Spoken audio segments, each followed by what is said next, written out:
good to go.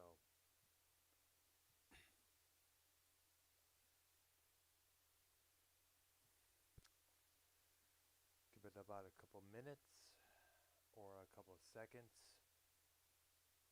and we be good to go.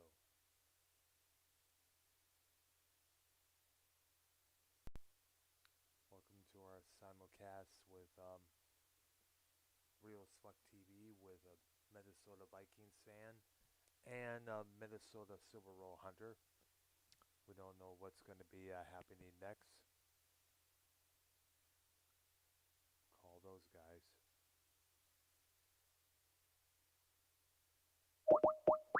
Here we go.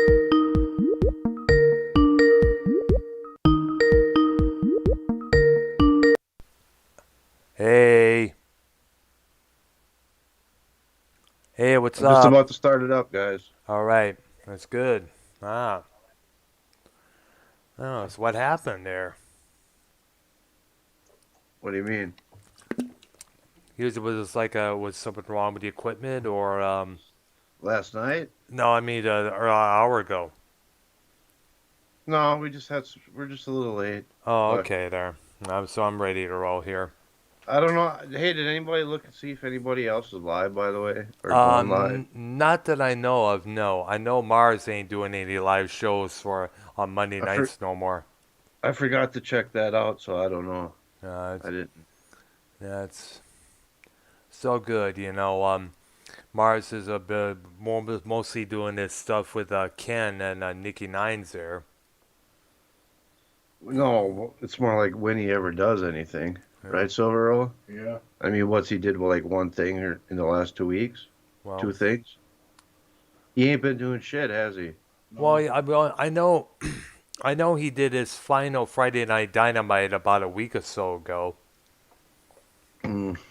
All right, well, we'll start it. Fuck it. Start it up. Whatever. It's all ready to roll.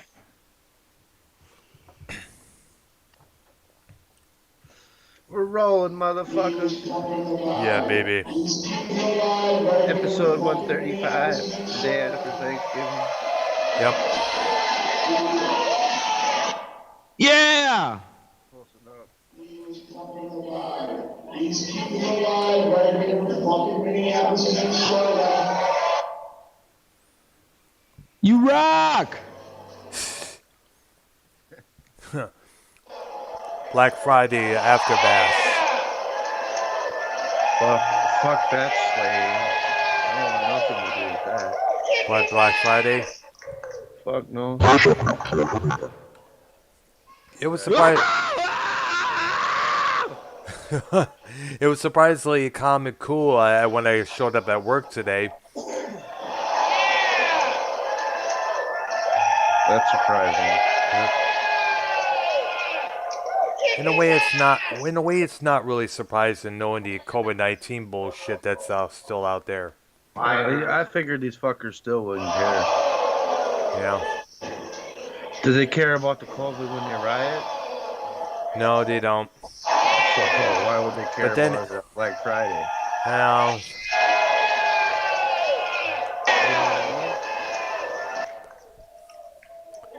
but then again, the Walmart, all the WalMarts we have around here close at 10 p.m. and don't open till 7. So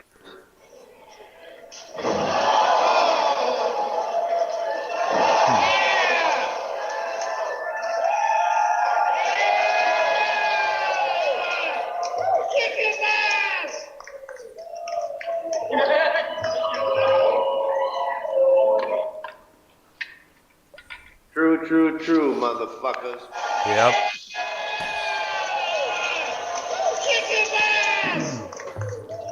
Kick his motherfucking ass. Kick his motherfucking ass. Kick that fat fucking ass. Yeah. What up, Cassandra? Yeah. Whoa. Nice. Cassandra. Cassandra. Oh, Costanza. I'm not to pronounce it wrong. Cassandra. Oh, Cassandra! Kick his motherfucking ass. 100 plus episodes of Real as Fuck TV.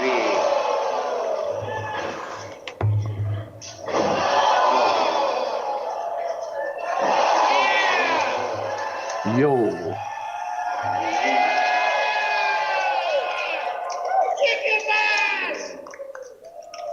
Yeah. Revised version. What up, Six?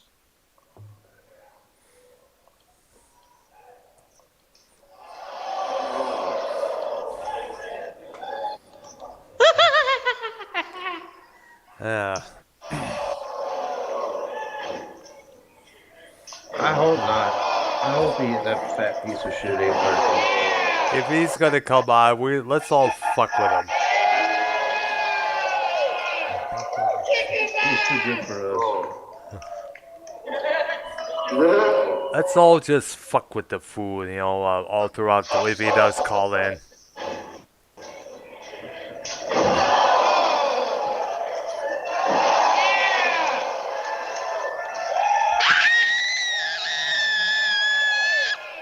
What the fuck?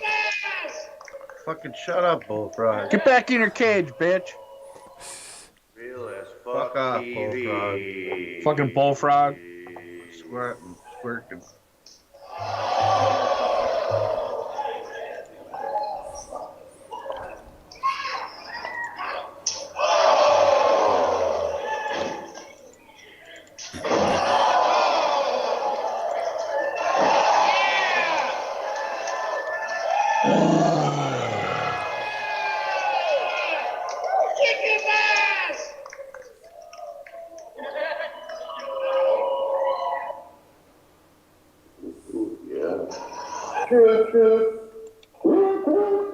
Yep. So you're okay with me cutting the final row? True. Real as fuck TV.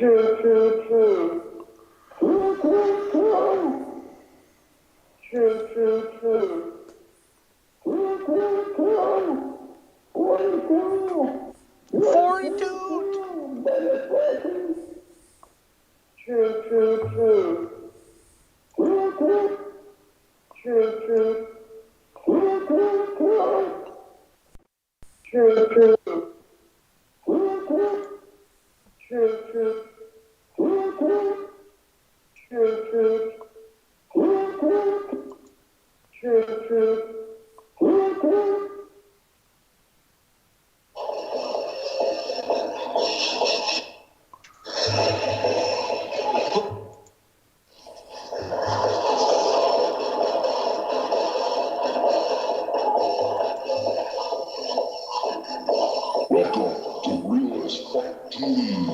Your host for tonight, the legendary Minnesota Vikings. Straight out of Legends Lounge to stimulate your mind. Fuck you then, choo. It is shocking to see the manager of the legendary Minnesota Vikings fan, the co-host of the show, famous in the YouTube coin world, the Minnesota Silver Hunter. You fucking pussy. You fucking cunt. Now, buckle up and get ready for the fucking ride of your life. Because Real as Fuck TV is live.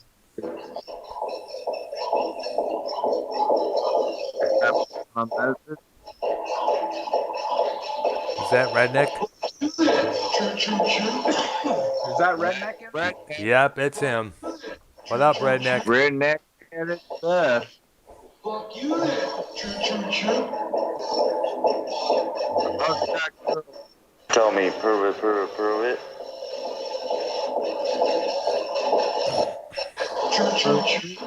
Right? You fat lazy fuck.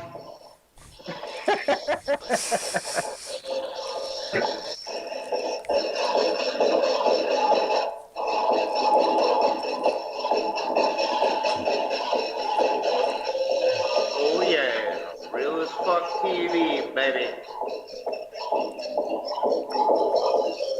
I found this fucking pinball. Remember that. I read it.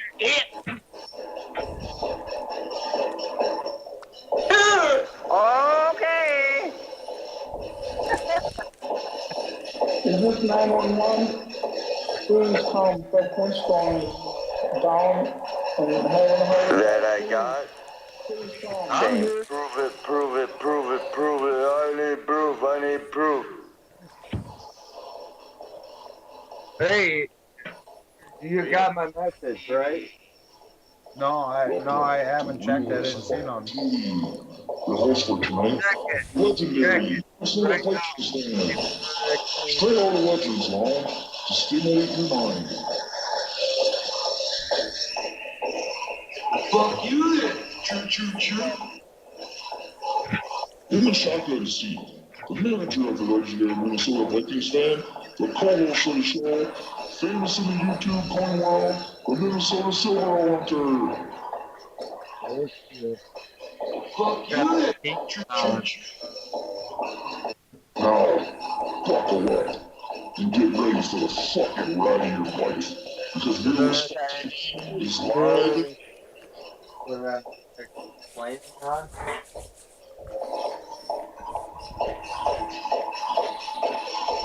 Fuck you then. Choo choo choo. Fuck you then. Choo choo choo. Fuck you then. Choo choo choo.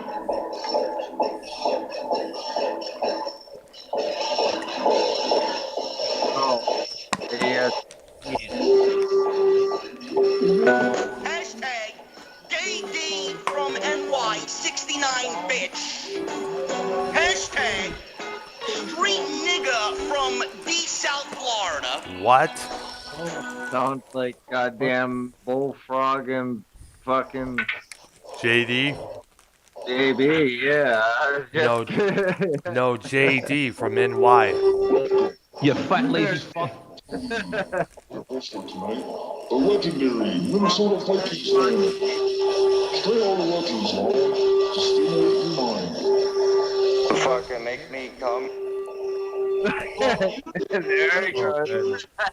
Fucking make me In come. the shotgun seat, the manager of the legendary Minnesota Vikings fan, the co-host of the show, You better watch your guys' asses. the Minnesota Silver Hunter. Yeah, Bullfrog is around. Yeah, Bullfrog's still, yeah, And get ready for the fucking yeah, ride. Bullfrog's trying to still get rid of his V card. If I send it to you, we can put it on the show right now, or what? Your what hurts? What I sent on the text here a few Hang on a minutes ago. Just You hold better on a watch your minute. guys' asses.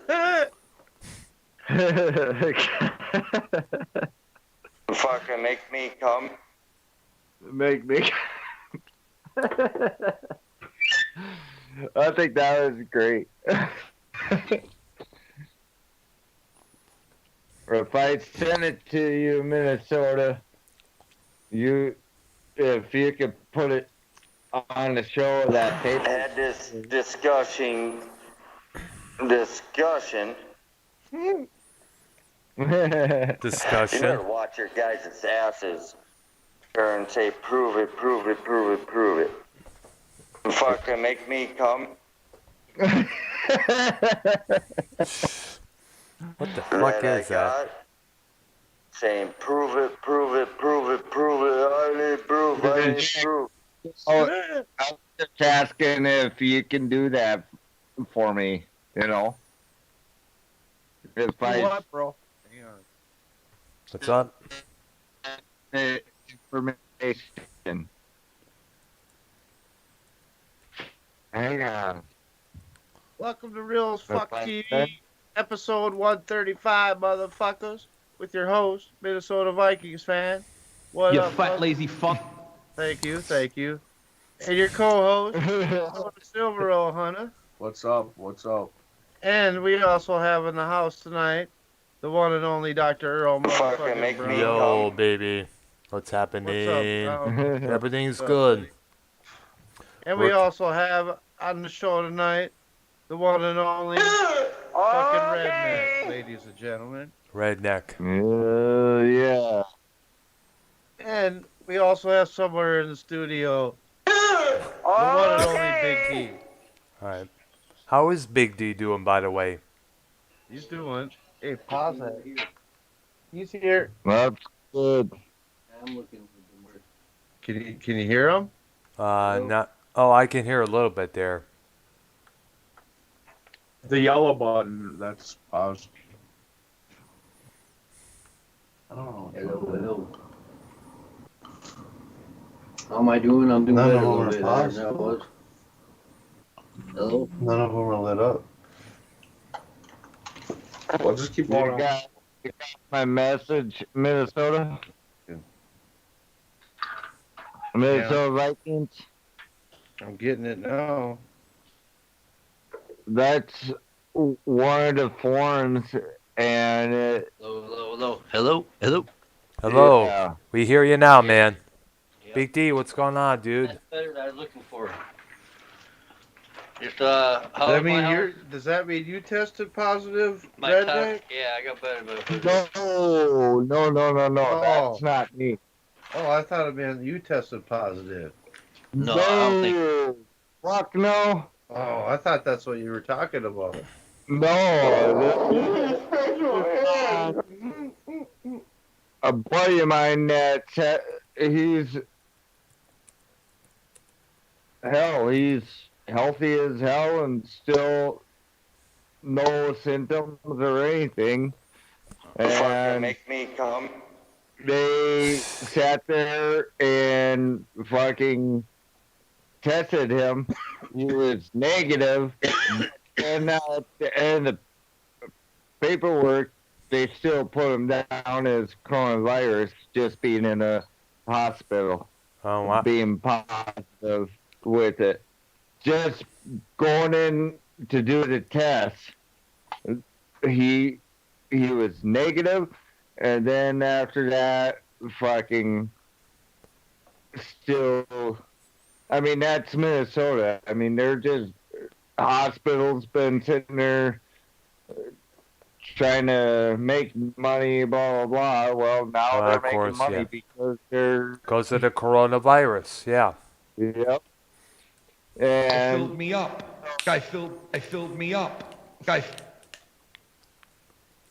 I'm like, I mean, it's a lot of bullshit. filled I my look at it mouth up. like he was pissed. Like once he got the paperwork, and all of a sudden he's tested negative, but then at the bottom of the paperwork it says, "Oh, considered positive."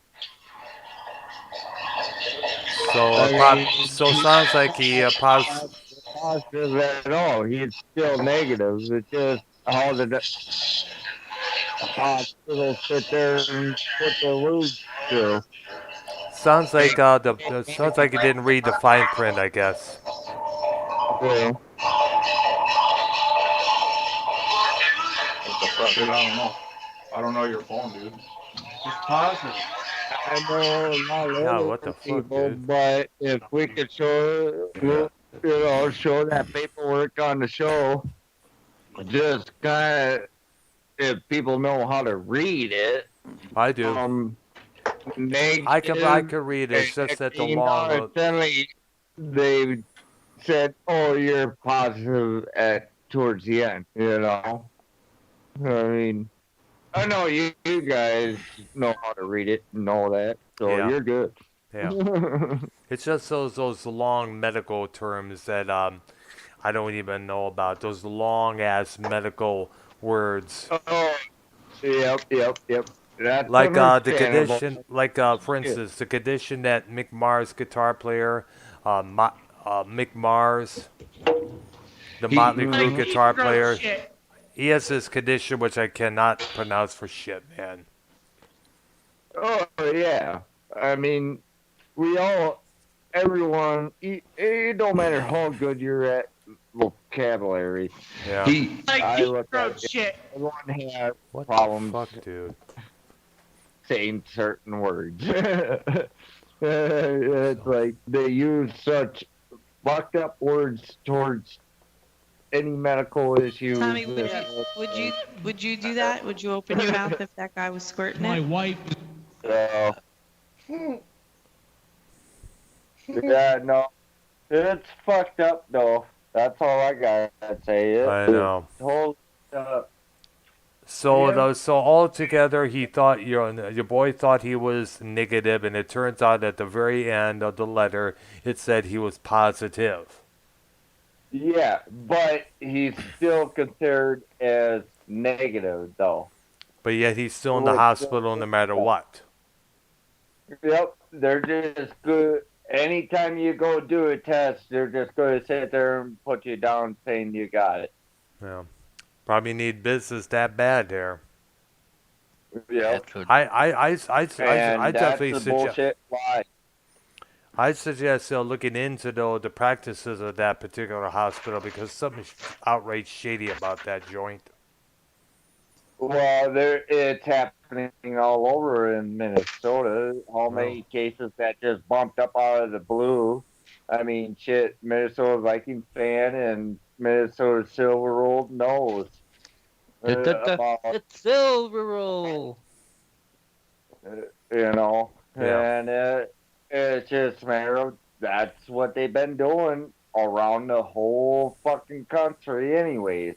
Yeah, because you see this, because when this coronavirus hit us, the hospital executives probably saw it as a way making some good money. Say, hey, we don't have to rely on the cancer patients for that extra trip to the Bahamas. Now we can rely on these coronavirus victims, for extra revenue. Yep. And you know what shitty is fucking, I guarantee what just happened earlier the week. Fucking, they're going to sit there and put Corona's bid towards someone beloved someone. So, guarantee they would do that. Yeah. Just to make more money. I'm beginning to wonder myself, if I have a lot of things we're concerned about this coronavirus. It's been about a year, just about a year now since this bullshit hit us like the back of our head. Well, it's less than a year, but it's gonna be a year in what, end of February, first part of March. Yeah. That's it. But still, it's a matter of when they say the worst is the worst that's going to happen is in the springtime and fall time. Well, that's when everyone gets colds or all that shit. And then if you have just a common cold that could, you're done in 24 hours or maybe a week. Who knows how your immune system is, whatever. Yeah. Or if you have conditions like arthritis or diabetes and that. Yep.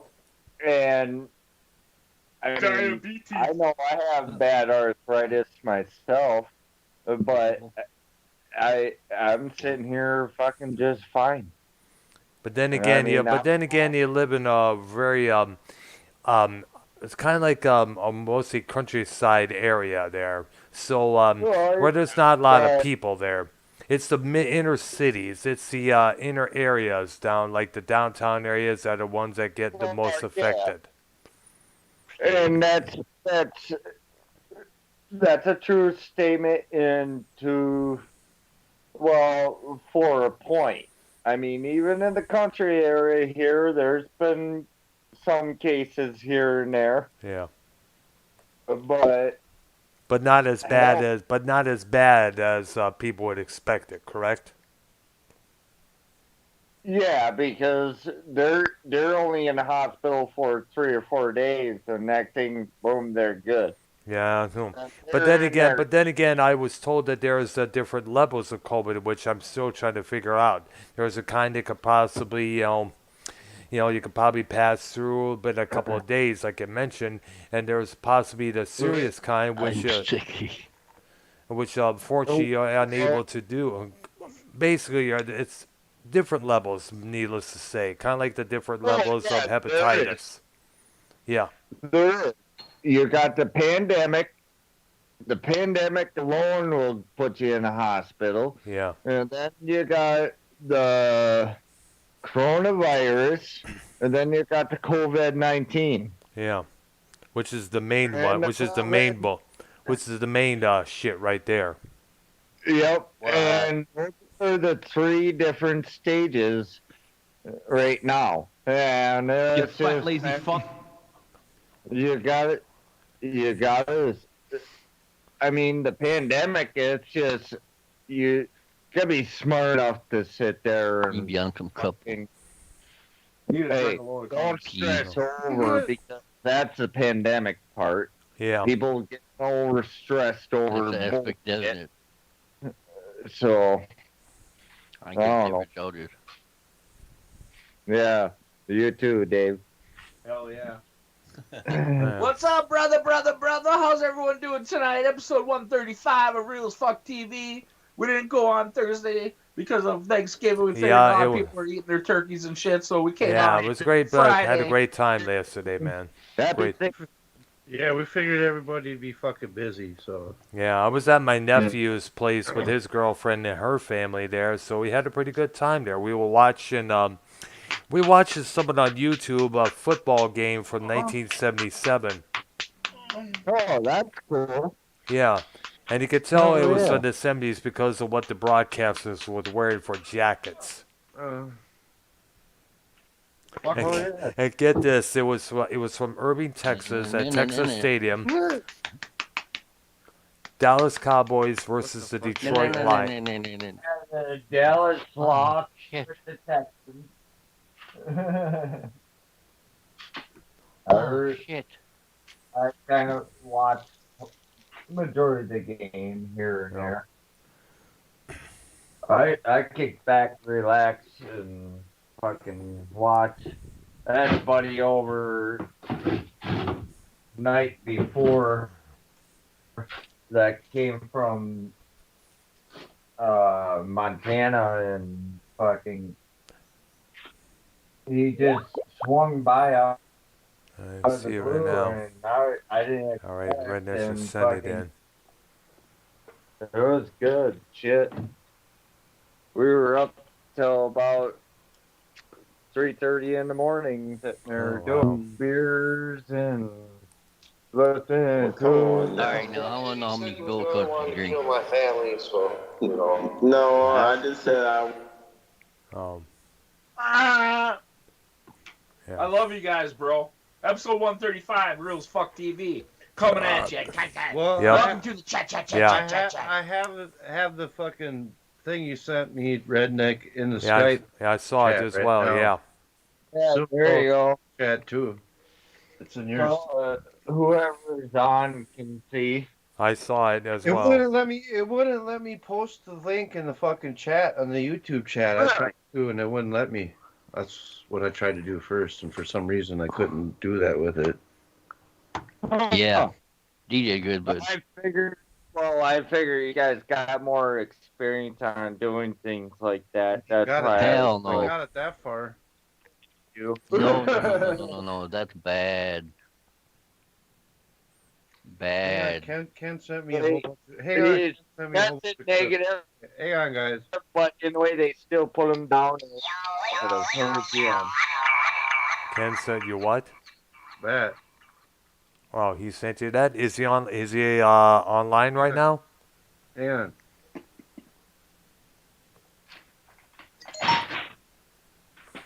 Sorry, Oops. making a little bit of noise here. Oops. I'm just dealing with. Listen. Sorry. I'm gonna call in to the show later. If you want to join the show, Ken. And again, I'm in my bathroom right now, just fingering my butt.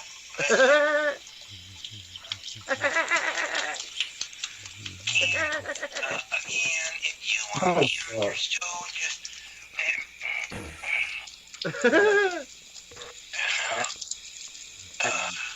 Again, Ken, if you Oh shit.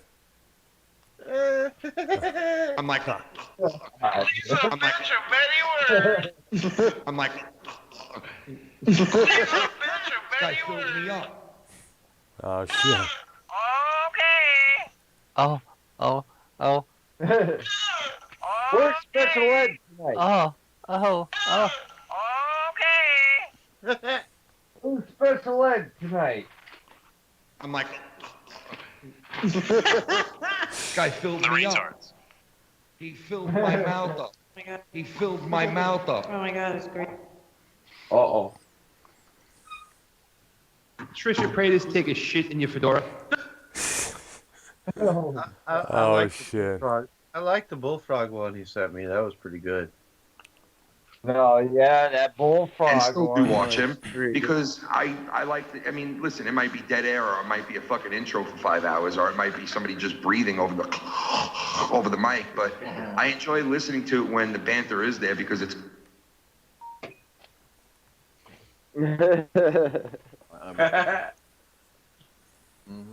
Choo choo choo, motherfuckers. Choo choo choo. Holy shit. What? What? Going. What happened? Shit, I found money. Wow. I found $27 in my garage here.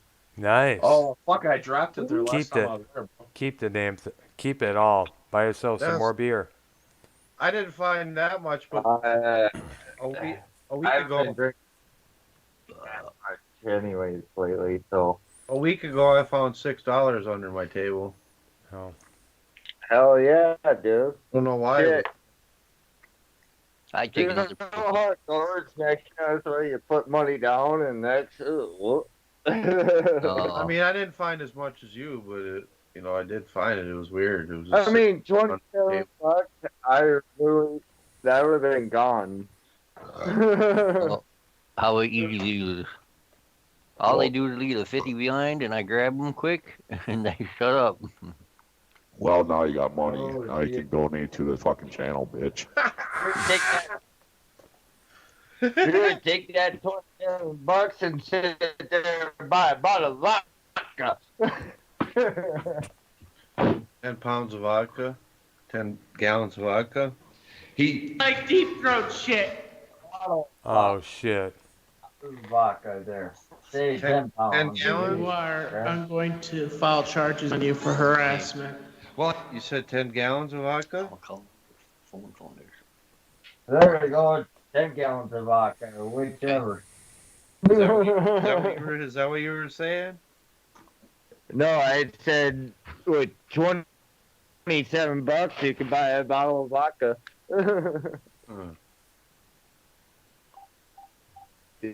Depending on what type. Hypocrite! Hypocrite! Yeah, no, I mean, shit, you might be like. Pussy!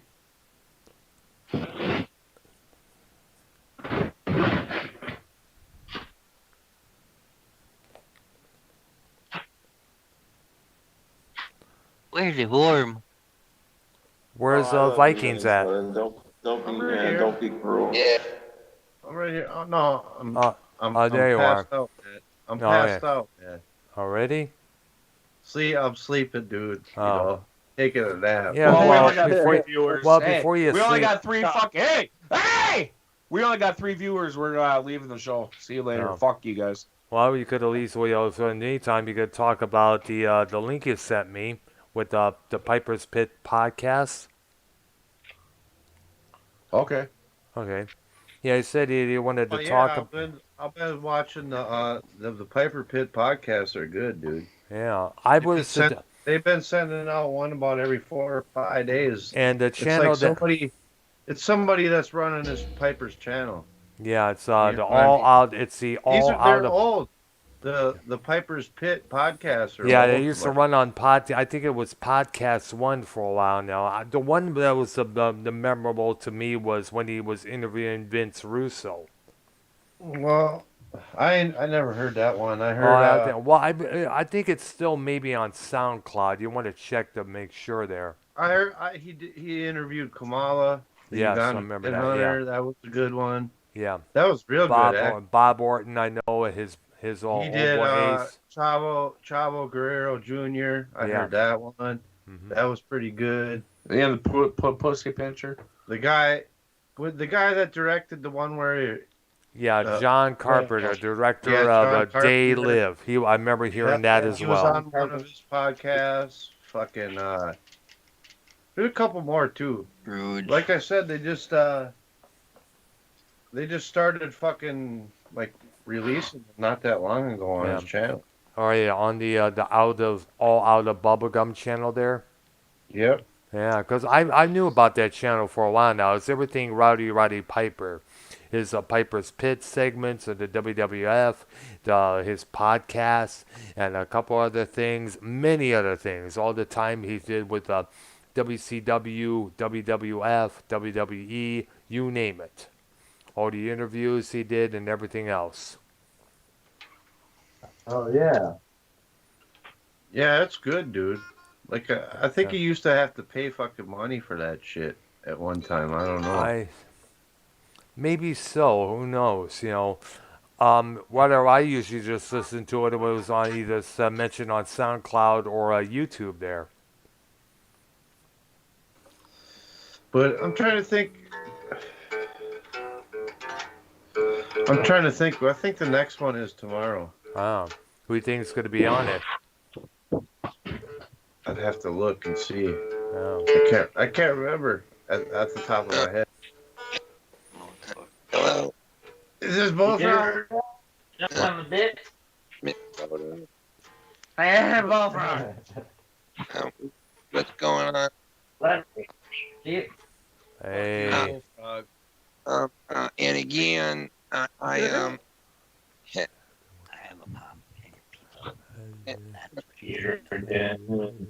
you want me on YouTube, just let me know, Minnesota, and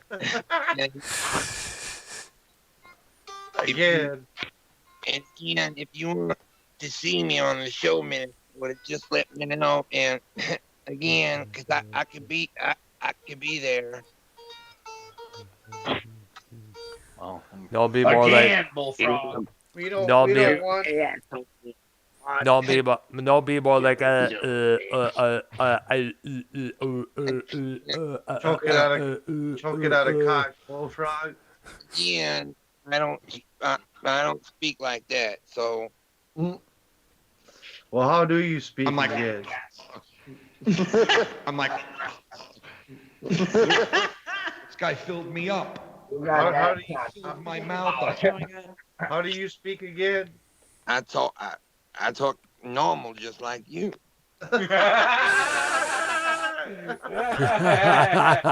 That's normal, huh? To him. Again, I don't have a speech problem or nothing like that. You're like that. You could have fooled me. You know. I'll suck your tongue. Chicken toe. You want to get froggy with the sexy bullfrog? You gotta hit the hooky bone. On my lily pads. On a lily. A lily. And again. You fuck everybody. One way or the other. Again. And all over that face. And again, I would. You had for Thanksgiving. Whatever. Yeah, I had frog legs for Thanksgiving. Fuck getting. Never get skinny. Bullfrog, you had 2 Thanksgivings. Knucking or fucking. The Cajun turkey that my dad makes and my mom makes a regular turkey. I had Thanksgiving. That's you gotta give a very special one today. And I ate so much turkey. Again, I ate more turkey after that again. You said you did your wrong. You would turkey. And then I ordered pizza afterwards again. And again, and Friday. Turkeys and 2 pizzas. know if I should get a double stuffed, just extra cheap. You know? A triple stuff. What kind of stuff? Again. Friday nights are the nights that I normally get pizza and yeah. Hostess Are you ding-dongs? ordering pizza, Bullfrog? Yeah. Again, I had my pizza like a while ago. Yeah. Gotta go eat some pizza. All right. Well, okay. Bullfrog's gotta go take a pizza break, ladies and gentlemen. I'll suck your taint. Get out of here, you nasty fucker, Bullfrog. Again, I will suck cock and pussy. You only fuck cock.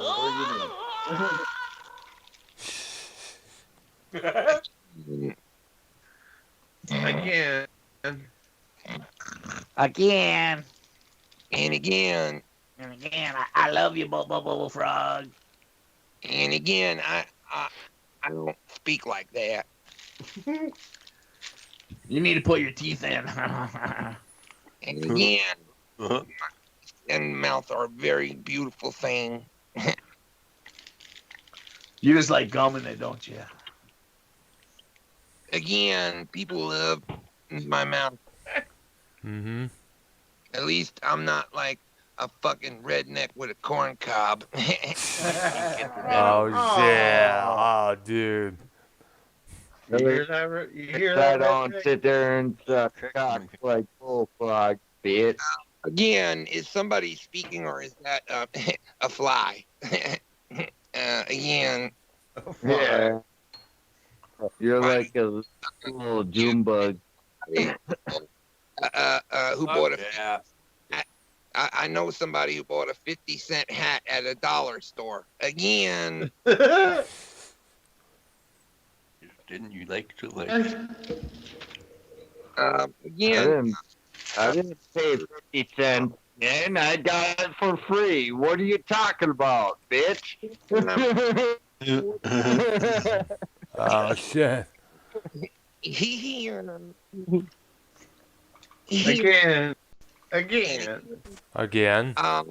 And again.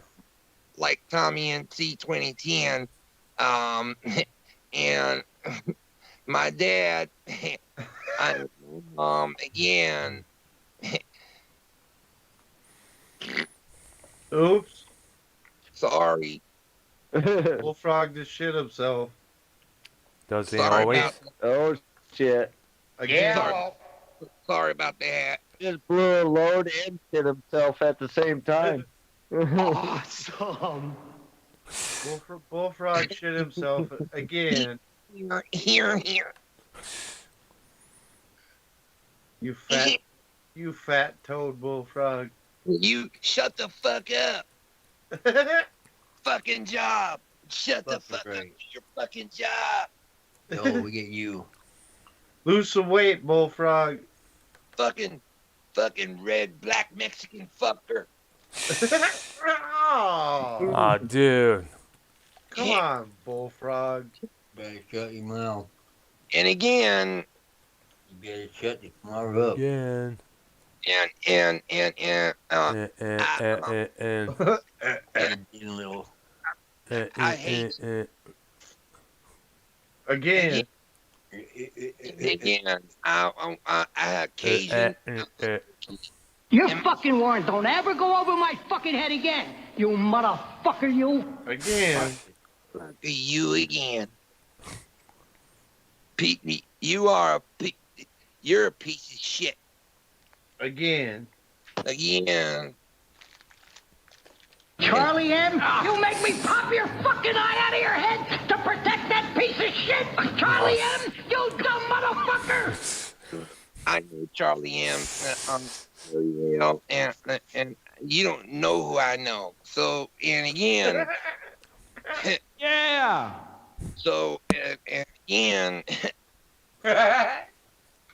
So you don't really know who I know, Minnesota Vikings, and I mean, Oh man, his role is the pussy. you're a pussy, Bullfrog. You and your cousins, pussies. Wow. And Well, at least we again, like to fuck them. You sure do talk a lot of shit, you fat toad motherfucker. top dog in this community, and again, everybody And again, wants a piece of the bullfrog. You're the top dog. like he claims to be. Like he I'm on claims. everybody's shows, and I'm allowed to go on any one I want. Again. Again and again. At least I don't, man. And at least I don't fuck like this. But you need a chaperone. Pizzas, you fat fucker, bull. Girl, What? shut the fuck up. Why? Because I don't fucking like you. Oh, you don't like me? Yeah. Even though is it because I got more subs than you? I'm a bigger star than you. I'm a bigger star than you. I know. The king of the When's the last time you got laid, Bullfrog? About 3 hours ago. And again, it was like And again. From your fist? And again, Was it from your fist? I don't like Dr. Earl's a punk ass. Oh, really? I thought you liked like stroking his hair and shit. Yeah, he did say that one time, yeah. I don't like him. He won't put me on his show. That son of a bitch.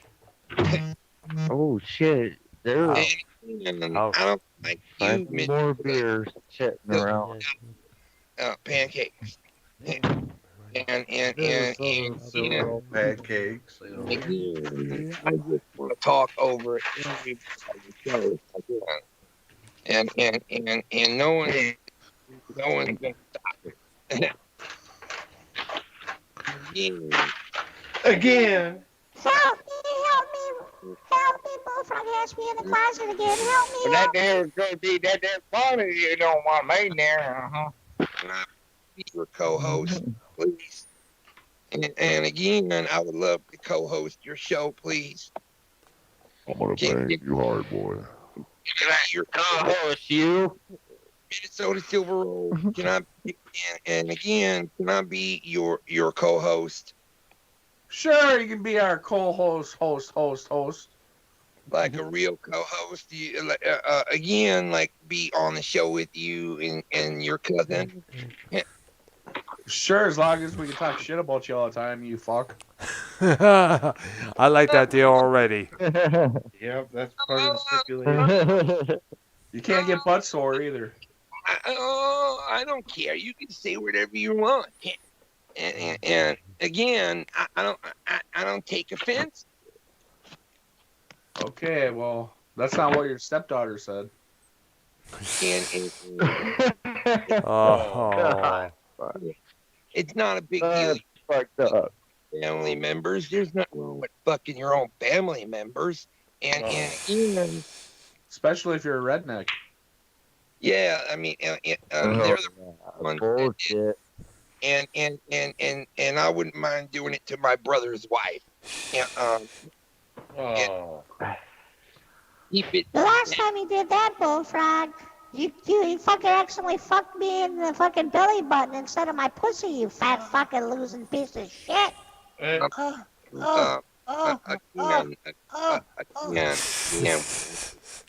We like to keep it in the family. Yeah. Yes, sir. Jeez, Bullfrog, You're nothing but a piece of shit, Bullfrog. You're a big piece of shit. You fucking piece of shit. You're talking about my brother's family, piece of fucking shit. And again, my niece. You don't talk about my niece. Bullfrog, Talking about my niece that way, Bullfrog. I'm gonna put a court order on you and have her Bullfrog, husband on you, you we fucking just did. motherfucker. Leave me alone, bitch. And again,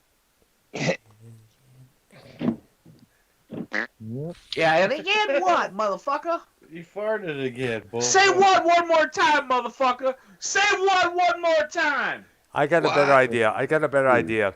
Every time Bullfrog says "ain't again," let's all take a shot of something. Oh, we'd be drunk as hell. Oh my God. And there we go. Drink up, I boys. think we'll be all obliterated and fucked up. That's all he says is again and again and again. And again. And again. Again and again and again and again and again and again and again and again and again and again and again and again. Bullfrog has me again and again and again. Oh, Guinea. Guinea. Me so horny, me so horny, me love you long time. Kenny hates you, Kenny. Like again, motherfucker. Lose some weight, Bullfrog. Lose some chins, bitch. Fuck off. Kenny, I want you dead. Oh. Fucking Bullfrog, son. God, you faggot. Again and again and again. What's going on, gentlemen? What's going on? Everything's good. How was your Thanksgiving? It was all right. It was actually pretty good. I mean, Nice. we got to wait a week to see who's got COVID now. But besides that, it was pretty good. Yeah, I hear that. I got family here because of a funeral and a wake that everybody's going through, and there's like 20 people here from all over the U.S. and half of them are staying at my parents' house. So wow, I'm just hoping. Yeah, I'm hoping my parents don't end up with COVID and shit. So Shit. You know, what's going on with you guys? How was your Thanksgiving? Good. Mine was pretty good. I was at my nephew's place with his girlfriend and her family and shit. Had a good time. As mentioned, we watched this game from 1977. It was from Texas Stadium. It was the Dallas Cowboys versus the Detroit Lions, and guess who won? The Dallas Cowboys. Nice. That's a great game. Yep. Yeah. You know, and you can tell it's from the 70s, but because of the afros and the what the sports broadcasters were wearing. Oh yeah, I love doing shit. I used to watch the games from back in the day, the Mets games, Jets games, Eye on the games. I still do that. I pop on like an old game once in a while and watch it. Wow. You know what's so cool? I don't know if I ever told you this story, Dr. Earl. You would appreciate this. Yeah. Because you're into music. Yeah. And I went to a Pearl Jam concert in like '98. And it was, I forgot where it was, but it was in New Jersey, right? And while I was at the game, Mark McGwire broke the home run record while I was watching the concert. While I was at the concert, Mark McGwire broke the home run record. Yeah, he was big news then. Pearl Jam I remember that. Yep. Pearl Jam stopped the concert, and Eddie Vedder came onto the mic, and he took like a ball or something and threw it in the air and hit it with the microphone stand, and everybody knew what he was doing and everybody knew what he meant, like the home run record was broke. And then he grabbed the mic and he was like Mark McGwire hit a home run that broke the record. Oh wow. Fans, right? So here I am thinking, awesome. You know, can I finish the story first? Maybe let me finish what I'm saying. I 20 years later, I'm standing there saying, I'll never relive that moment. I never had it on record. I wish we had cell phones and recorders back then. I could have recorded that. One day I said to myself, fuck this shit. I'm going to search and see if anybody recorded that moment and put it on YouTube. And I fucking searched for it, right? And what do I find? I found the it. Exact fucking moment, Dr. Earl. Oh, the man. Exact recording of the exact fucking I was out when that happened. Oh, man. How crazy. So listen, my point is, if you have a concert that you guys were at in anywhere from like 85 to when we started having cell phones and recording everything, and you have a moment or something that you think is not recorded, search for that shit. You just might find it, because I started searching all these concerts I went to and said, man, I wonder if they have other concerts I went to in the 90s recorded and on YouTube. And dude, I ended up finding like 5 or 6 concerts I was at when shit happened that I thought I'd never see again. It was Wow. fucking awesome. Like I noticed on a couple, yeah. You know, it's sick. I noticed on a couple myself. If you guys went to any concerts in between like 87, 85, somewhere in there to like now, look it up. You will find that shit. You will find it. I'm telling you. Interesting, yeah. You know what? Interesting. You should mention that on Friday nights, but I was still back in Richmond, Michigan. Up there. I'm trying to talk. Wait. Go ahead. Yeah, well, I was at. I used to hang out Friday nights at the Emerald Theater at Mount Clemens when I was living in Richmond, Michigan, still, and there was this fire lady who did theatrics with some fire sticks, fire hula hoops and all that stuff there, just the fire dance and all that stuff. That was, and she would. I was a big fan of her skills and stuff, so she often she asked me, that when I hand you these, take them and hand me this in return, and that was actually caught on videotape, believe it or not, at the Emerald Theater. That's sick. That's sick, man. Yeah, and it was also at the same venues about a year earlier, way before the crowd started hitting in. There was me, this other guy trying to break dance, but just failing miserably. And a couple other people. I was dancing my own spot. It was called Bad Dance. Look for the video Bad Dancing at the Emerald Theater. And you'll probably see me wearing in all black with my hair down and shit. That's awesome. You know what I looked up? I was at Randall's Island in New York. It's like a little island right outside of New York City. And it's like it's like a little island right off the side of the city. The only way to get to it is like this drawbridge or a boat. And they have a concert area there. It's outdoor concert area. They're missing white. Yeah. And you know what's so sick? Pearl Jam played there in '96, right? Nice. And I keep all my ticket stubs that I used to go to the concert. I would keep the ticket stub and I would put it in the CD or the tape holder that I would have for that plate, for that band or group that I went to. And I would keep the ticket stub in the CD or whatever. And I still have all of them. So the other day I was thinking, man, I wonder if they have that fucking concert at Randall's Island recorded that I was at. So I went. I didn't remember what day it was, so I looked up. September, I got my CD out. I looked on the back of it, and it said September 28th, 1996. Right, Randall's Island. And I put that into YouTube, right? And I put Pearl Jam, and boom, right there. The entire concert popped up, bro. Wow. And you want to listen to this? I swear to God, I'm not even kidding. Halfway into the concert, you can see me jumping over the barricade right by the stage. You see wow. me. Interesting. Very interesting.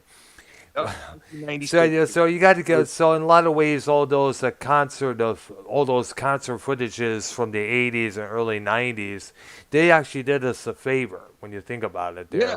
Recorded all those spots.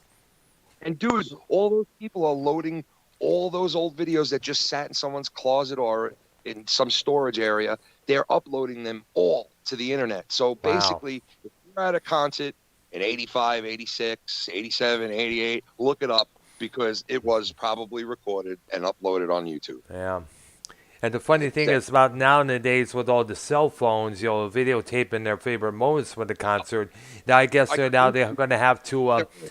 Do you realize what they're going to do in the future, bro? Do you realize what they're going to be able to do? What? Dude, you're going to be able... All right, let me put it to you this way. Your great-grandkids are going to be able to go onto the internet and they're going to be able to backtrack to right now when we started to put everything on the internet. And they're going to be able to see day by day what you, what me, and what anybody else was doing online. Where we were online around.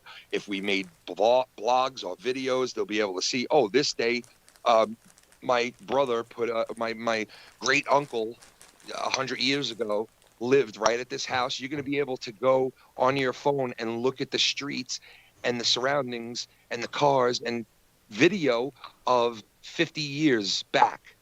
Wow. You understand what I'm saying? So, that would be us right now going and putting in 1972 on 5th Street, in between 7th and 8th Street. I want to see what was going on. And bang, you could go and look and see the people walking in and out of stores, cars driving by. Yeah. And find out where your great-grandfather was on that day. Where's my great-grandfather? Oh, he's at Walmart with his wife. or my great grandfather I was jerking off on Pornhub this day. Yes. Exactly. They're going to be able to look at all that. They're going to be like, oh, look, here's all of his. Oh, this was called Facebook. I don't even know what the fuck this is, but look, here's all his posts on there. Oh, I went to so-and-so with my wife. You're going to be able to not only see what they were saying and doing, because everybody updates everything to their fucking of their life now, but they're going to be able to not only see what you were saying, but they're also going to be able to pick up video of you. If there was video of you in Walmart walking around, if there was video of you on your cell phone, someone else's phone, anything, it's going to be able to be all 100% integrated and found. So like, if all of our shit that we have on our phones and everything is not just on your phones and it goes away, this shit is all cataloged. Every fucking video, every text, every search, every fucking everything is all cataloged. Wow. The people in the future, they're going to be able to access all of that information by maybe 1 or 2 times of a thing. What the heck? Fuck, that's crazy as shit, man. Think about that. Think about what that means, bro. That means you can watch somebody's life in the future. You could literally go back and say, where was my great-grandfather when he was 44 years old on this date, 2028? And like you're in 2000 and what, like 2082. Mm-hmm. And you're like, okay, where was my great-grandfather back in 2017? You're going to be able to watch him everywhere. They were driving in a car. Oh, look, they did a video and put it on their Facebook. And then this guy's on Twitter. They're going to integrate it all, dude. And it's going to be all Instagram, WhatsApp, and everything else.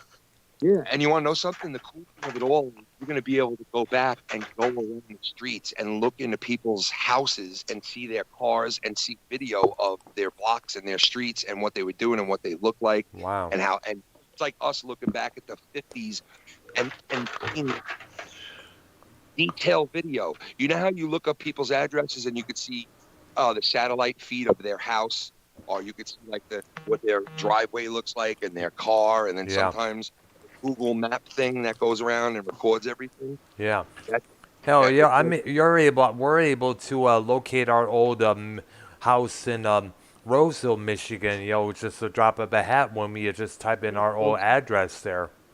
I looked up my childhood house when I lived in Florida, and I looked it up, and I found like photos of it back from the 80s when I lived. Wow. What it looks like, and I was like, man, think of in the future how easy it's going to be for these people to fucking just go back and look at their grandparents, or go back and look at their, like, it's going to be so easy. It's going to be just, we were at the beginning of all this, so we don't have all the history behind us of it. You know what I mean? But these people 100 years from now are going to be able to access all this shit and be able to look at everything. And you know how they say, oh, every part of their life on the internet now, right? It's going to be even worse in the future. Dr. Earl, it's going to be even worse in the future. People are going to have, this is my prediction, people will have video and audio of every single second of their life. No surprise. I mean, they post every single second of their life on Facebook, most likely, all the time there. Think about this, Dr. Earl. If you could sit back and watch a video of somebody's life through their eyes, right? And basically somebody would go and edit out the boring parts, meaning like edit out when you're just sitting there doing nothing, edit out all the boring parts, and let me look at somebody's life through their eyes. They're going to be able to do that in the future, man. Wow. Like they're going to be able to do that. You're going to be able to live somebody else's mind in the future. Wow. Interesting. Hey, more than interesting. It's like if Bullfrog had great grandchildren, which he never will. They'll be like, shit. All he did is sat on his fucking couch and did shit. That fat lazy fucking great grandfather. Yeah, but we don't have to worry about that because Bullfrog will never have kids. Listen, if Bullfrog had that technology, the first thing he would do would be like, make me a 21-year-old. Make me a 21-year-old woman. Oh, gosh. But then again, Bullfrog. But then again, hell, Dave Rose kept offering to teach Bullfrog how to use an OBS properly, but he does. But Rose wants some payment in return, and Bullfrog says, "Nope, I got this by myself." But sadly, he still hasn't figured that shit out yet. Yeah, Bullfrog's fucking delirious, bro, because he's going around telling people like, Yeah, Ken calls me and I know we talk. what is up with that. He's a chronic ass liar. You ever heard about this? He put this photo. You look on his. I know you saw my reply to that post that Bullfrog put it on Twitter saying me and Tommy are together, and Bullfrog put his ugly ass head upon Crystal's body. well, see, that's why I don't get mad at him and like call him out and get all pissed off because I know he's kidding around and playing a joke with me. You know what I mean? I know, and trying yeah. to be like whatever. But he goes on to people's shows and he's like, Ken called me yesterday and was talking about this guy with me and Ken called me before and was talking to me about this person. And it's like, dude, I don't call you first of all. And second of all, I don't talk to Bullfrog about fucking nobody.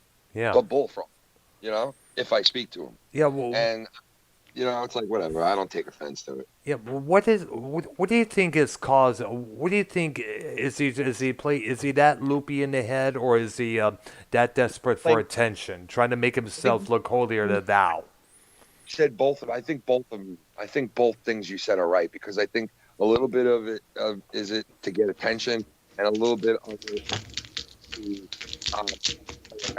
kid around with me, like joke around with the person. Because like you said, he went on Twitter and he was like, "Oh, me and Tommy are cool now with each other," and it was like, "Come on, everybody." And I spoke to Tommy directly. He contacted me, and we had a little talk. He still does not like him one bit.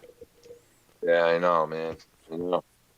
Does not like him. I think what it is that you possibly think he may be autistic like me and Tommy is, but a lot more worse. Yeah, I think he's autistic. Well, yeah. Yeah, I know, but I know he has one of the traits of autism is about trying to get words out there at times, which Bullfrog constantly has a problem with. Autistic at all, Dr. Earl. You really had that like from a doctor tell you that? Well, I found out. Well, what it is that according to my sister, I didn't really learn to speak until I was about 5 or 6 years old.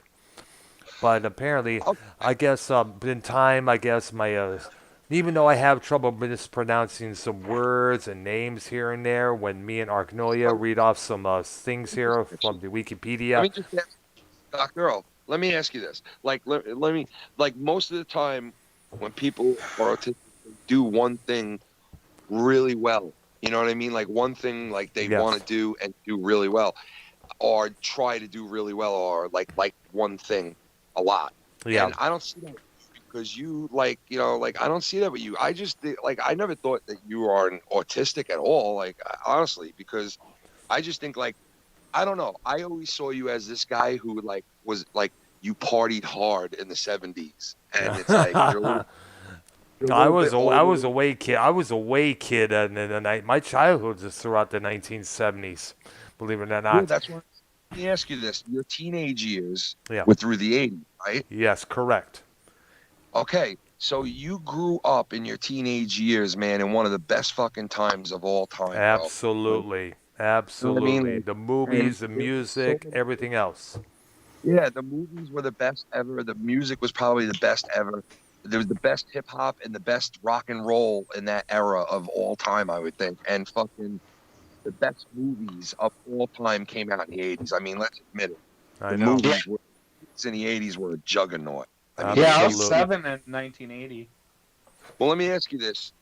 You can't, like, can you guys agree with me on this? The 80s were probably the best decade for movies ever.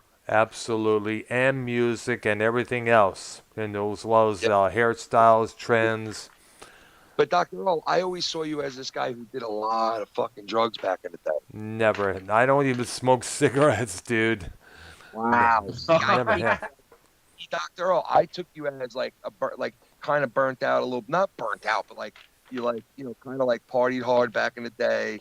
You're a little bit older than all of us, but I never saw you as like an autistic guy or anything like that. Well, believe me, you could probably tell by my sister. I've always been this way. Sometimes I have a hard time, trying to figure things out. It takes a long while before you finally figure out how to do this and how to do that. Basically, you'll learn things a little different than what normal people do. You know what, man? You can call me an autistic then. So, because I had learning disabilities my whole entire childhood. Me too. And I couldn't really spell good for a very long time. Wow. Until I caught on. It took me a while to catch on. I'm a late bloomer in every fucking thing I do. I'm still a child in many areas. Yeah. I have a lot of fucking issues in my own shit that I've overcome and also still have. And I guess in a way, if you're going to say that makes you an autistic, then you know what? You're in the boat. I would say I'm fucking one too. You know what I mean? But I'll tell you what, I'm not a bipolar piece of shit scumbag that stabs people in the back when they turn around. I'm not the type of person to go and talk shit behind somebody's back the first second I get off the phone with them or Yeah. I was going to ask about that. And I think we know the two people you're referring to, Scott and YR, correct? Dr. Earl, wait. I'm not referring to anybody. I swear to God, I'm not.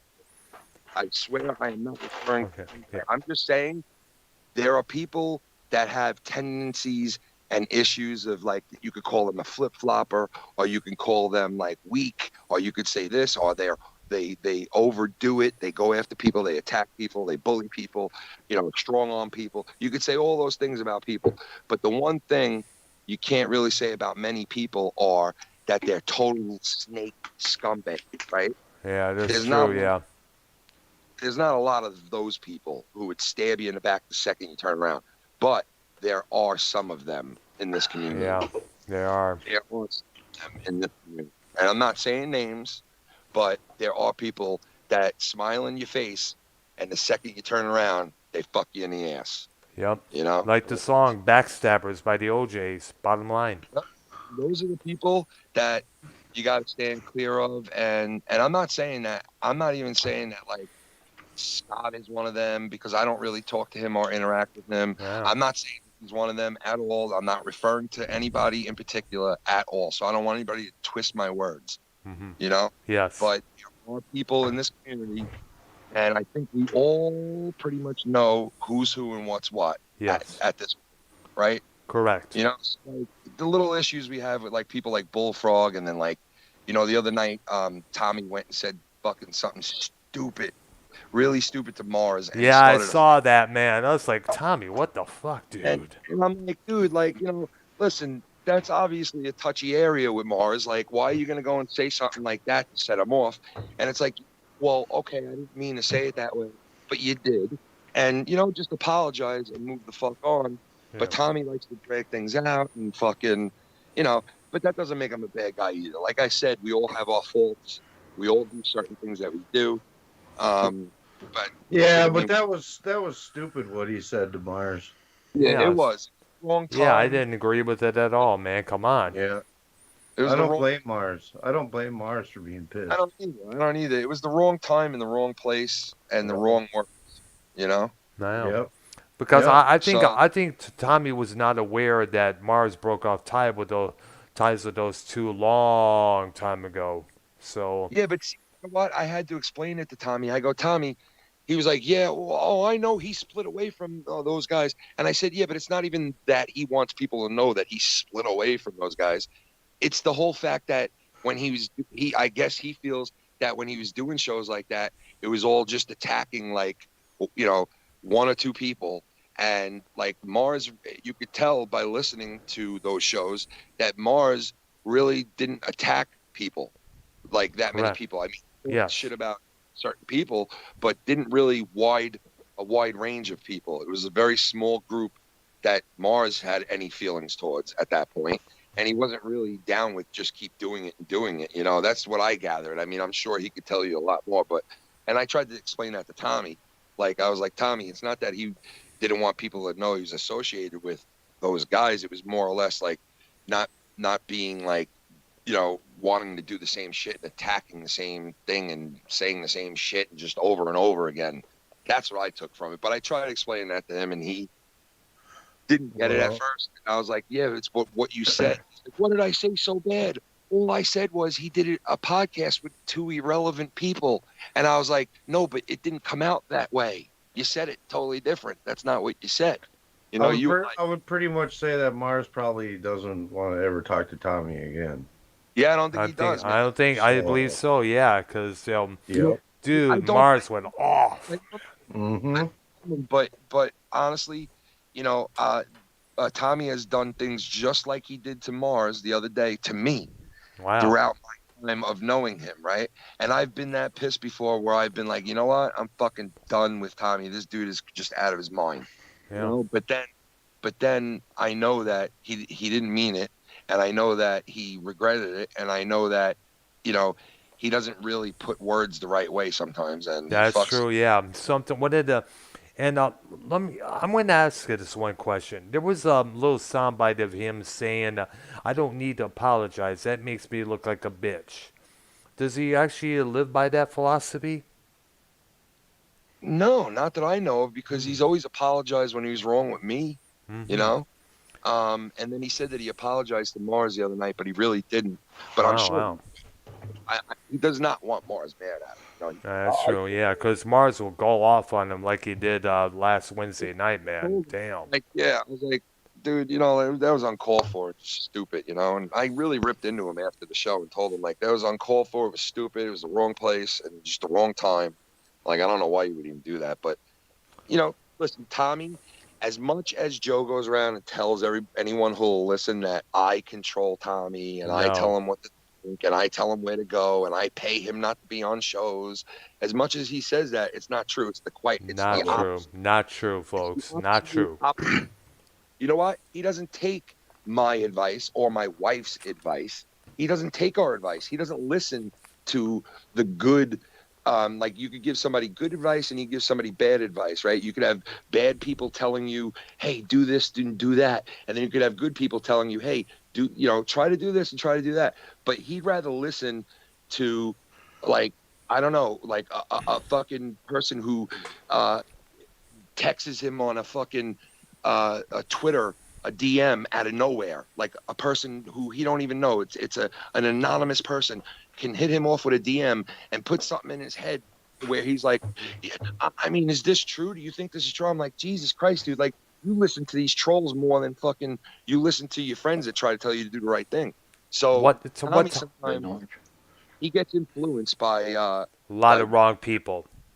Weird, bro, you know, and you know what? My advice always to him has been to do the right thing, you know. And I would ask, if I was Tommy, I would say, prove it, make sure, okay. Let me find out directly, and if it's not true, you could go back to that person and say, ha ha, fuck you, motherfucker, you lie like a bitch. Yeah, well, you know, all I know is he does try to do the right thing at the end of the day when he knows he's wrong. So, you know, like you said, the whole point of this was saying like things that you don't want to say, and sometimes you can't put the right words in your mouth and shit. That's true. And some people can't stand Tommy because of it. Like, hey, that's my mouth here. Like, they don't like him. So there's some people out there that just do not. You know?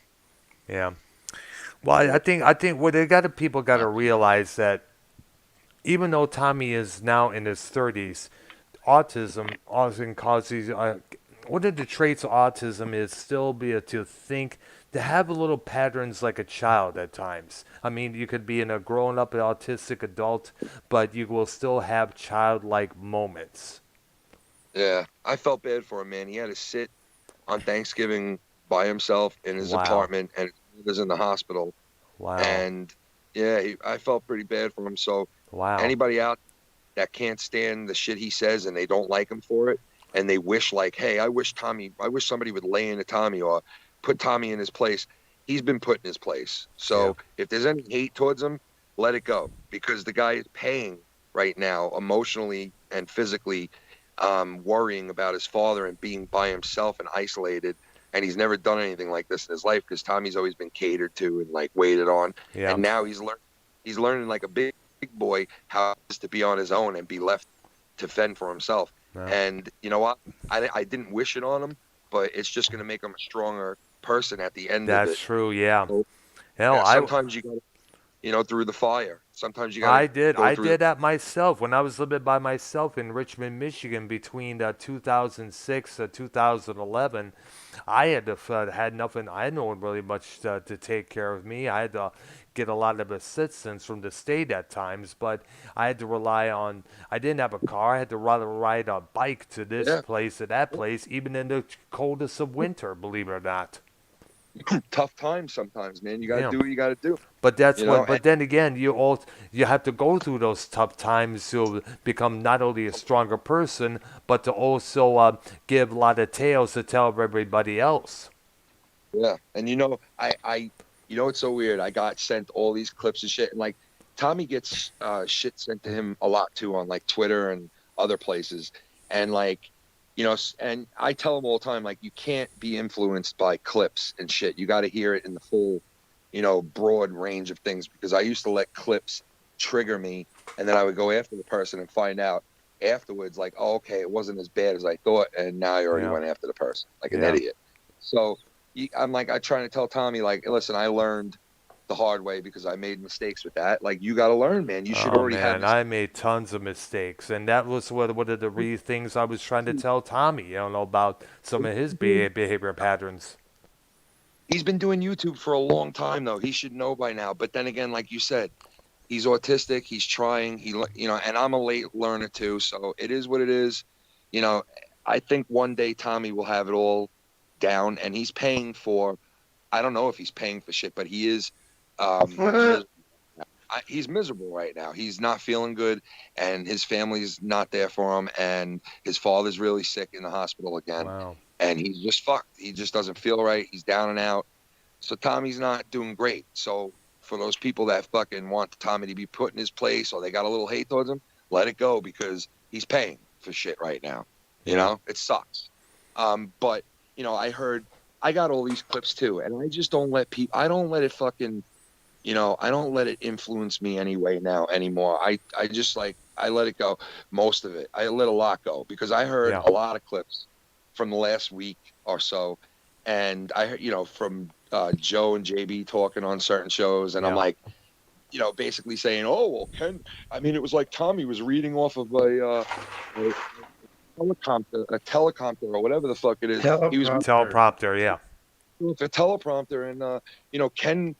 I'm not saying it's Ken, but somebody's feeding him, all these thoughts and all these words. No, nobody's feeding Tommy.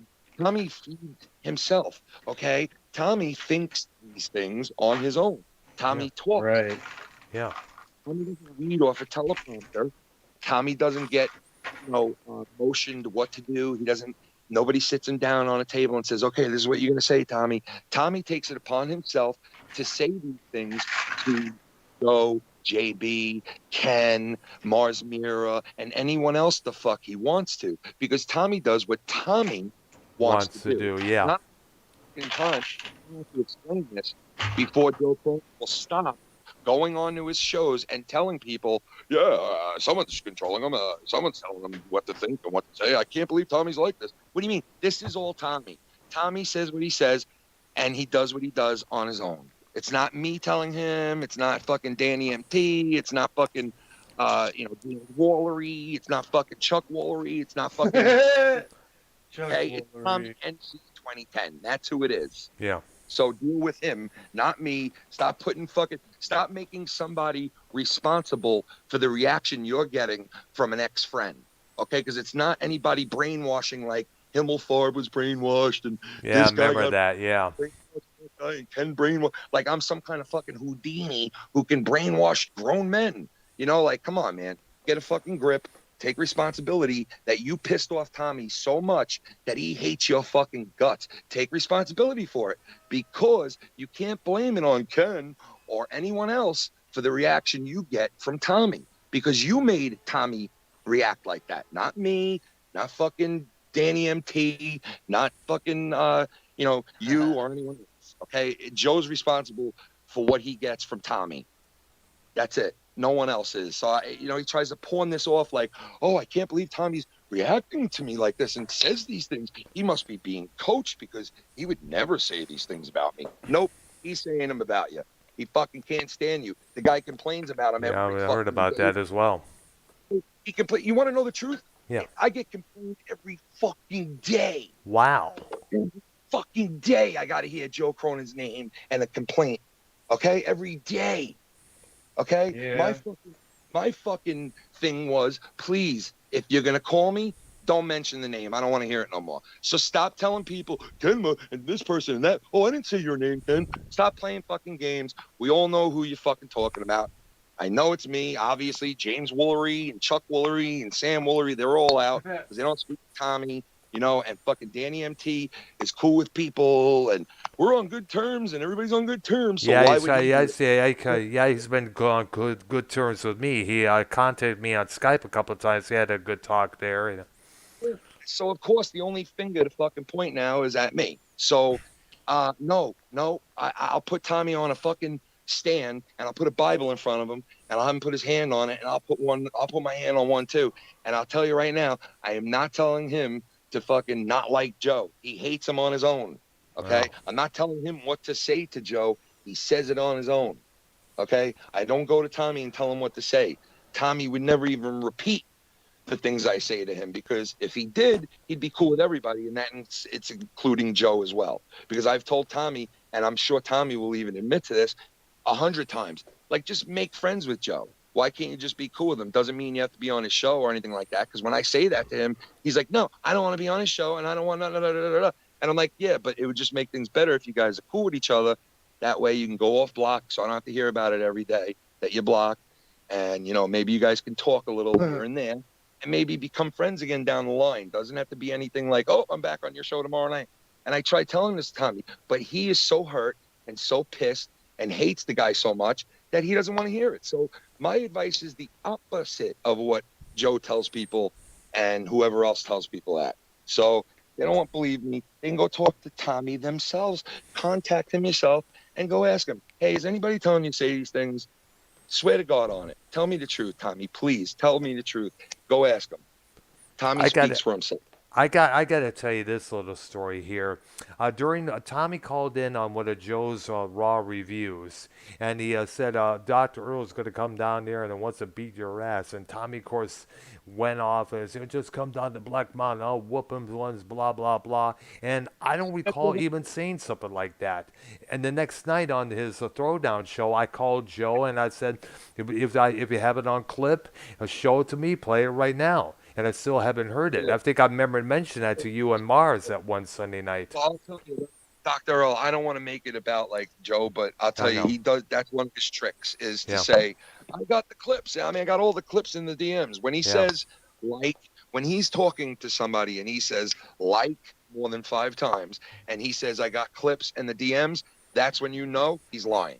Okay, straight out. Yeah. Straight out. Yeah. Hey, Ken, I talked to him the other day on a show. And I told him, I said, you and Ken just need to not talk about each other and do your own shit and everything would be great. And he's still sticking to his guns that he's saying, I don't talk about you. Hey, he says it all the time. You know what I mean? And I'm like, come on, dude. I even said, come on, man. Really? He's like, yeah, I don't say nothing about him. I'm like, bullshit. Bro, I heard this clip the other day of him telling somebody, like, what I do is I just keep to myself and do my own thing. I don't talk about nobody. Fuck, man. No, we know that's not true, though. We know it's not true. You know what? 5 minutes later, he'll tell you he's bipolar. So if you're bipolar... Wait a minute. Bipolar? Huh? What? I never heard Why? that. That's the new one. What the fuck? You saying he's bipolar? Oh, dude, I heard him saying, I am a little bipolar. I heard him say something like that in a clip. I heard a clip of him saying it. Somebody gave him a clip of some shit, and he was like, I am a little bipolar. So, I mean, he admits to being a little fucked. and being a little crazy and fucking but on the other hand, he has it that way. It's like, I hate these motherfuckers that try to have it both ways. It's like, pick one thing, because you can't have it both ways. It's one or the other. It's one or the other. Either you're a stand-up guy or you're fucking bipolar wacko. And I'm not saying that about Joe. I'm just saying it's either you're a stand-up. So what does bipolar translate to stab motherfuckers in the back? I don't know. I mean, you know what? Like, I whatever. don't know. Listen, let me put it to you this way. What do you call somebody who just makes up a lie for no reason? Like an outright lie. A hypocrite. A dork. An outright fabrication. Like, just make something up out of thin air. What do you call that? Lonely. Hypocrite. Dumb. I don't know.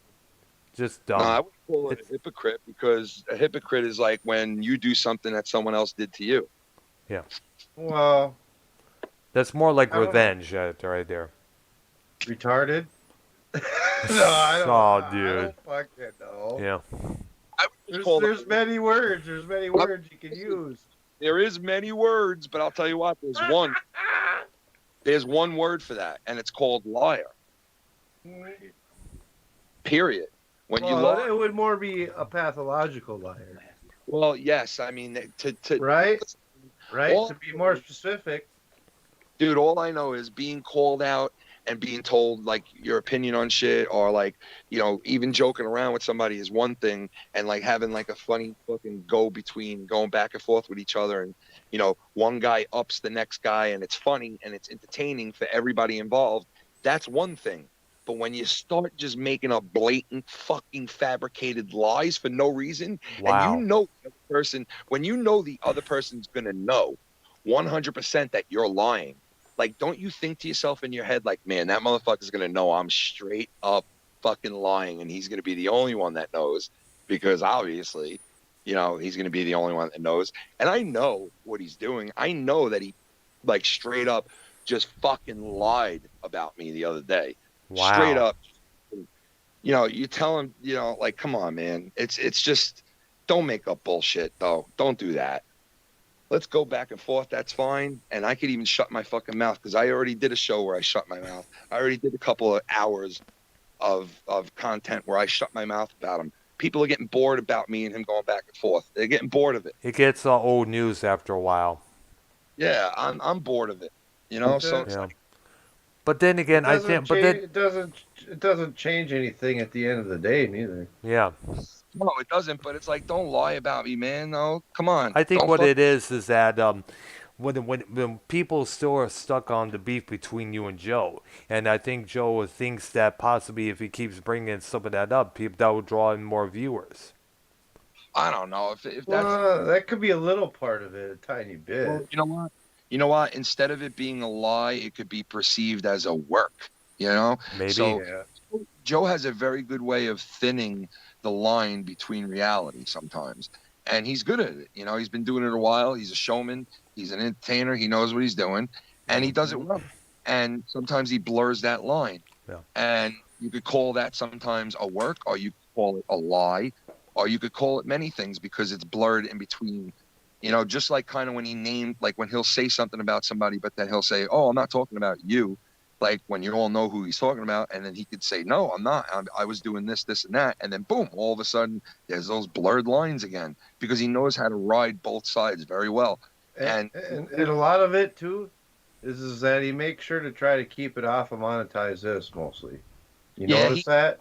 Yeah, I do. that's his other big key thing. He tries to keep it off his big show. The real No, that's not true, man. That's So, not true. A lot of no, he Like, goes and he calls into other shows and shit, and then he runs his mouth. I would have agreed with you on that about a month ago, but not anymore, because when I heard and seen all those clips from Monetize This from 2 weeks ago, where he talked about me, Dave, for fucking an hour and a half at the end of the show, I'm like, okay, he's not keeping it off his main show anymore. That's because You know, fucking Jesse fucking hit a sore Yeah, spot. Jesse's right though. Jesse's No, I right know, though. I know. You know what? You can't sit there and have it both ways. You can't say, hey, I don't care where anybody goes. I just want to do my own show and do my own thing. When in reality, you don't want to do your own show and do your own thing, because you keep bringing me up and keep saying shit here and there. I want to do a show called Joe's Shots. and I want to do it on a Saturday morning, and I want to be like, okay, here's all the shots that Joe took on last night. He monetized this, and you could probably by the end of the night, you could probably count about 6 or 7 or 8 times that he took a shot at either me or Tommy or someone else. Okay, and it happens all the fucking time. So when I take my shots back, I do it very lightly. I don't do it as much, and I don't go as hard. But sometimes when you push the right buttons with me, you're gonna get a fury back. Okay, and he's got me to that point. Joe knows how to push my buttons, obviously. And if you don't think that Joe did that whole promo and all that shit that he said on fucking Scotch Channel that night, if you don't think that was pointing towards me, then okay, that's fine. You could disagree with that. But I know for a fact that when he said that family you take care of that's around the way from you, around the block from you, I'm going to start with them. I'm going to start with them first. I knew he was talking about my parents. Yeah, I remember that. Button to press, all right? And he got me.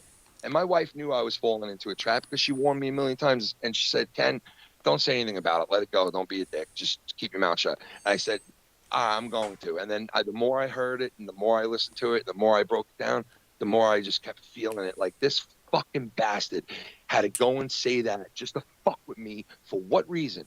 What reason? What am I doing? I'm just doing shows with my fucking friends. I'm not in competition with him. I don't go live every time Joe goes live. He does that with me.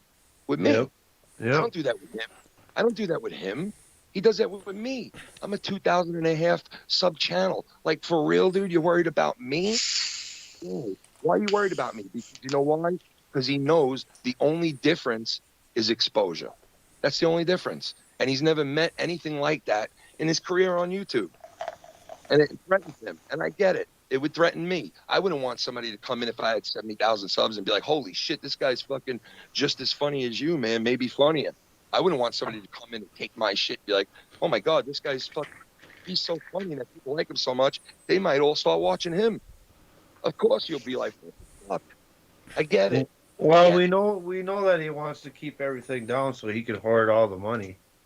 Yeah, I get it, man. You know, I got news for you, man. Somebody told me that Joe has hooks in YouTube and that all of our channels that surround this community have been shitted on and shut down and fucked with on purpose and demonetized and fucking whatever the fuck on purpose because Joe boxed us all in this community. Shadow banned us. Well, now listen, I'm not saying that's true, but I've heard that Joe has hooks in YouTube and he's admitted to having hooks in YouTube. And you know what? What's so hard about somebody telling somebody, hey, here's a list of channels that I really want you to pay attention to and watch because they fuck with me and they're taking my viewers and they're blah, blah, blah, and this and that. Because my channel is dead in the water.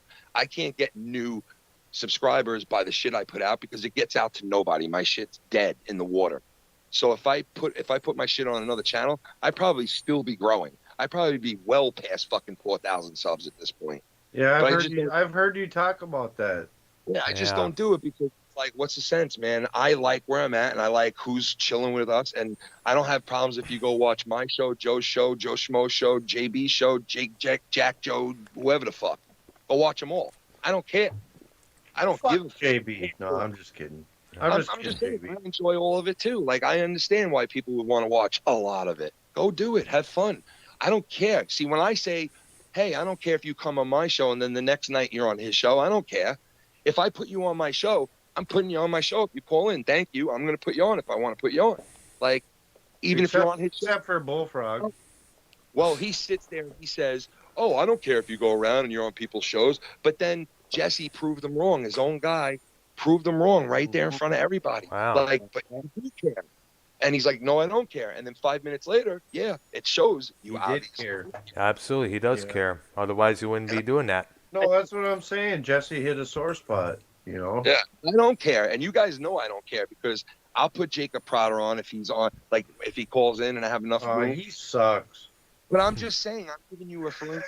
I put people on that are on his show, and I put people on that and he puts people on that are on my show once in a while, right? So, like, I don't give a fuck, obviously, and he acts like he doesn't give a fuck, but obviously he does, because God forbid Jesse called into my show, he'd probably be thrown off of Joe's show the next day.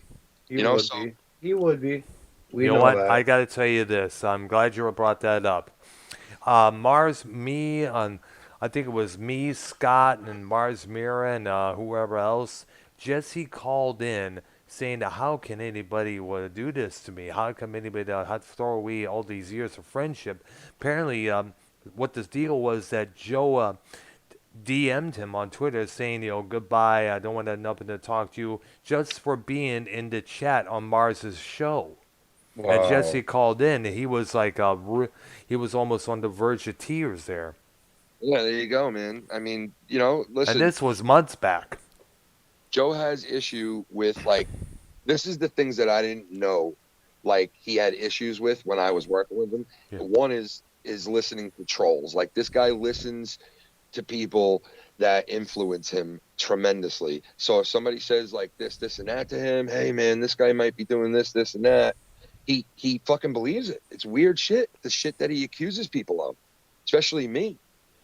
Paying Tommy NC, like I pay Tommy to stay off of Joe's shows. That's a new one. No, I've been hearing that. Wow. Yeah, dude, it's fucking hilarious. And then he tells, people that I brainwashed Tommy, I brainwashed Himmelfarb, I brainwashed this person, I've tried to take that person, I'm friends with YR, and I talk to all those guys more than he does. Like, when the fuck was the last time you guys have heard me calling and bullshitting with all those guys? Like, I don't have an issue with them, and I don't know if they do or don't have an issue with me, but when was the last time you seen me talking on Scott's streams or YR streams? Not that I'm surprised. It's been a while. It's been a long time. I'm surprised Scott is still doing shows, believe it or not. But then again, he's had so many channels, I don't even know which one he's using now.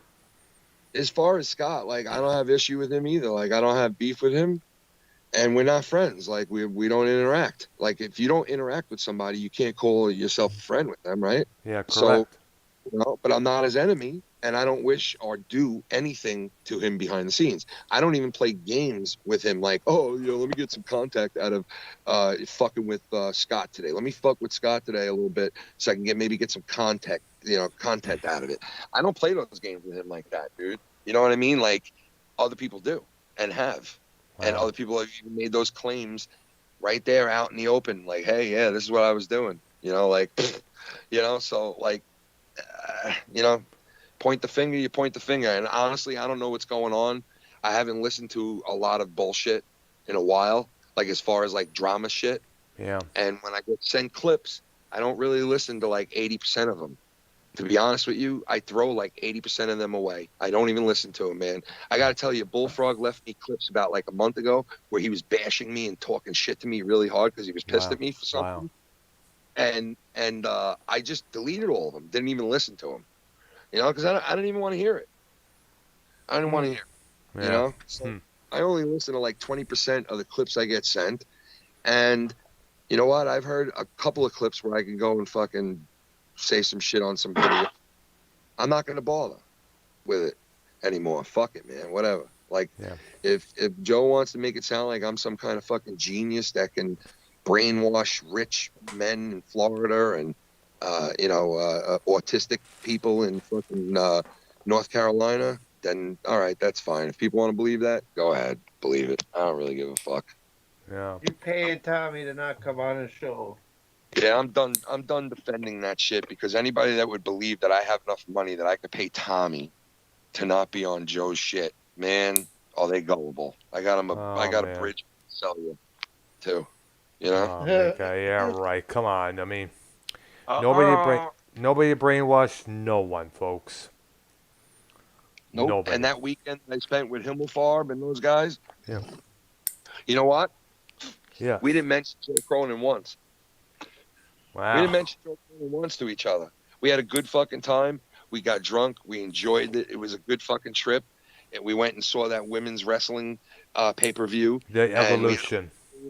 We had a hotel room 2 feet away from the fucking arena, and we got drunk, and and it was fun as fuck. And we hung out the whole weekend, and we went and ate at I took them to the fucking diner here in New York, and we went into the city. We went around Times Square. This is all before COVID fucking stuff. Yeah, I remember that, yeah. We had a great time, and that whole entire time, Joe Cronin maybe came up once or twice. And you know what? We didn't spend long on it because no one was hating on him. And if he did get brought up, he was brought up and learned. Because at that point, Himmelfarb was still very cool and very close with. Joe, So yes. anything was brought up, it was brought up love. That was about it. So Yeah. Joe goes around and tells people, Ken brainwashed Himmelfarb with his visit to New York. Like, man, that fucking not only pisses off and hurts both of us, but more Himmelfarb than anybody, because you're saying that about a grown ass man that has a job and makes a damn good living and takes care of his family And takes care support of and help donated tons of money to Joe. and help that dude who's saying it get into his own house. And for him to turn around and say Ken brainwashed him and he's in New York, that doesn't just piss off Ken or upset Ken. That pisses off and upsets other people that saw this man donate so much to you. Then you turn around and say that about him, that he could be brainwashed that quick and easy and simple. Yeah, from fucking some shyster in New York, you know? Right. Like that's the way he wants to paint it. That's the way that Joe wants to paint it. Himmelfarb, a grown man, got fucking totally brainwashed from some swindler in New York. Wow. That is a trip, swindled. man. Yeah. Swindled him. And then he sits there and says, I defended this guy's wife. And then he goes and says all this about Leah and me. Like, I defended this guy's wife. Like, are you kidding me? How many times I defended your wife too? I didn't have to do it. I wasn't told to do it. I didn't want accolades for it. But I don't go around saying, hey, you know how many times I defended Leah back in the day? Like, get over it, dude. Are you out of your mind? You fucking sat there. This guy sat there and said that we faked my wife's cancer. And then he sits there and says, oh, well, I've never said anything like that to Ken. Never.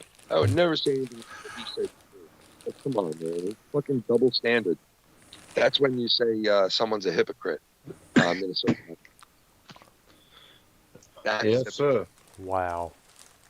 You know, so there's a lot of shit going on with that whole thing. But like I said, with all that said, I just want to fucking move the fuck on. You know, and like just stop taking shots at me. Stop fucking telling. Like, you can take shots at me, honestly. Take as many shots as you want, because I'm part of the community. I'm part of the whole thing. As much as he has me blocked in his chat and has my name blocked on his shit and doesn't ever says my name and mutes the show at least 45 times when I'm brought up. Mm-hmm. You know, I should also do another show called Joe's Mutes from the night before. Yeah. Oh, man. There's at least mutes from the night before too. So, like, I as much as all that goes on, that's cool because we make content out of it. Like, Chris might go do a diss track and it might be funny shit, and at least something autistic comes out of it and funny and entertaining. You know, maybe Joe does an imitation of me and fucking people start dying laughing. Maybe that's something that's good and entertaining comes out of it. That part about it, I love. You know, even if you get one up on me and you did something better than me, hey, it's funny, it's entertaining, it's content. But when you go and you start making up lies and you start fucking making assumptions and claim, like paying somebody to be off your show and that shit, and you start harping on the fact that I said he's a bad father, and I never called his wife a bad mother, first of all, but I did say Joe is a bad father and all this shit, and I said it in a moment of fucking pure anger, and I wanted to choke him at that point because that promo he cut, it really just cut me hard because it fucking hurt me, and I wanted to fuck him up, to be honest. Wow. You know, and it came out that it came out like, fuck you, and I threatened him too, man. You know, like I said, you know, you fuck with my family. Come here and fuck with them like you said you're gonna, and I'll fuck with you. I never said I would fuck with his family. I said I would fuck with him. I would never, ever threaten anybody's family, like go hurt family members. Like, I'm going to come and hurt your family members. Like, that's some fucking crazy shit, you know? And in a way, he said that. In that promo he cut, man, that family you care so much for around the block from you. Yeah, Mars and Nikki Nines and the other guy there, they were talking extensively about that on Mars's show that one time. Nikki Nines, when he dissects and gets into what Joe's all about, man, a guy that hasn't been around that long, for him to know the angle and to know that much about Joe, he figured it out really quick. Wow. The dude's got major street smarts and knows what he's talking about, because he dissects that shit really well and knows Joe. He knows who Joe is already. This guy. He didn't even need major contact with him, and he knows who he is. Like just by his interactions with Joe and by what Mars can tell him and what he sees going on with everything that's happened with me and him and Mars and him, and you know what I mean. So he's seen it all, and he's seen all that shit in a quick time, and already figured out Joe for what he really is. You know, and you know, but with that said too, they both agreed too, like, all right, you know what, it's time to move on. But it's like every time we go to move on, Joe goes and does or says some stupid shit. And it's like, here we go. The whole community's talking about it. All the drama shows are talking about it. All the people are sending shit around and talking about it, you know? Yeah, that's true. So it's like, how can you not address it after that? You know, because some people are like, hey, you better talk about this. And then some people are like, oh, my God, stop talking about this. And it's like, who do you please? What do you do? Nobody's satisfied. There's a group of people that are up to here with it, and there's a group of people that just are prone addicted to it. Yeah, I don't, you know, and it's like, if you don't do it, then these people are pissed. And if you keep doing it, then these people are like, yo, what the fuck already? You're like, what do you do? Same thing with the radio station. People call up, say, you never play enough new wave. Or the other people say, you never play enough heavy metal. You can't win either way. You can't win for losing. That's all I can say. I understand both ways, though, too. I understand what they mean, because it's like, yeah, I get it. I want to move on, too. And then the other part of you is like, no, fuck that. I want to rebuttal what this dude just said. You know, but it's like, yeah, but you want to move on, then move on. You know, so I get it. It's frustrating. Yeah, but because You know? and I understand that well, because you know one of the big rules that we learned growing up was somebody fucks with you, you were to get back at them, or otherwise you are a coward. Yeah, I know. But you know what? It's just words when you really think about it. So on the internet, it should be easy to let shit go. Yeah. You know what I mean? Yeah. Sometimes it's not. But, you know, it is what it is, you know? I don't know. You know, part of me just wants to move the fuck on too.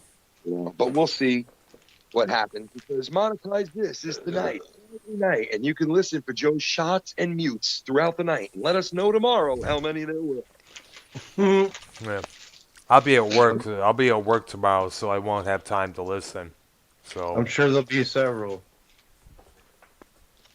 Sure they will. You know? Again, I remember there was on one of your IRL streams, somebody donated that brought up something that was really interesting. That Joe possibly has abandonment issues. Like if JB leaves the show, or you leaving the show, or this person leaving the show, he has a hard time with it. Yeah, he does. And I think because when I originally left, it wasn't because I got into a fight with him. I left because I couldn't do Friday and Saturday nights anymore, because I was fucking falling asleep on the show Saturday night. Yeah, your work schedule. And I started working Saturdays, so that fucked me completely up. So when I first left, I told Joe what the deal was. It was my job. It was nothing personal. It was nothing. And he still had to give me the knife a little bit to the gut, even months after I left Monetize This, because I couldn't do it no more. And if I had it up to me, I would have just did Monetize This and fucked Corrupted, because I'd rather have done Monetize This, because I like doing that show. Yeah. I didn't like, I like doing Corrupted, but I'd rather have stayed on doing Monetize This. But I had to leave Monetize This because I started working Saturdays, and he knew that. So he knew I didn't leave out of spite. I didn't leave because of a fight, and he still gave me the knife to the gut every once in a while with little shots. He'd be like, "Oh yeah, leave the show like Ken did, yeah, okay," you know, and stuff like that. I think he possibly has abandonment issues, because he could mention that his father died or when he was a young kid there. Well, I mean, I'm not gonna go all shrink on him and shit, but all I know is when I left, I left because of a good reason, and it was nothing personal, and he still had an issue with it, like just like he did with JB, when JB turned around and said, "I'm leaving to hang out with my family more." Yeah, you know, that's true.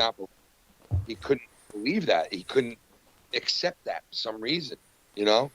But listen, it is what it is, man. And you know, I just, at this point, it's like, stop fucking telling people I pay people to not be on shows, and stop fucking painting me as this guy who fucking, is like this monster who's gonna hurt his kids and like, come on now, man. Like he knows I'm not that guy. I've had his number for the last 4 years. I never gave it to one living soul.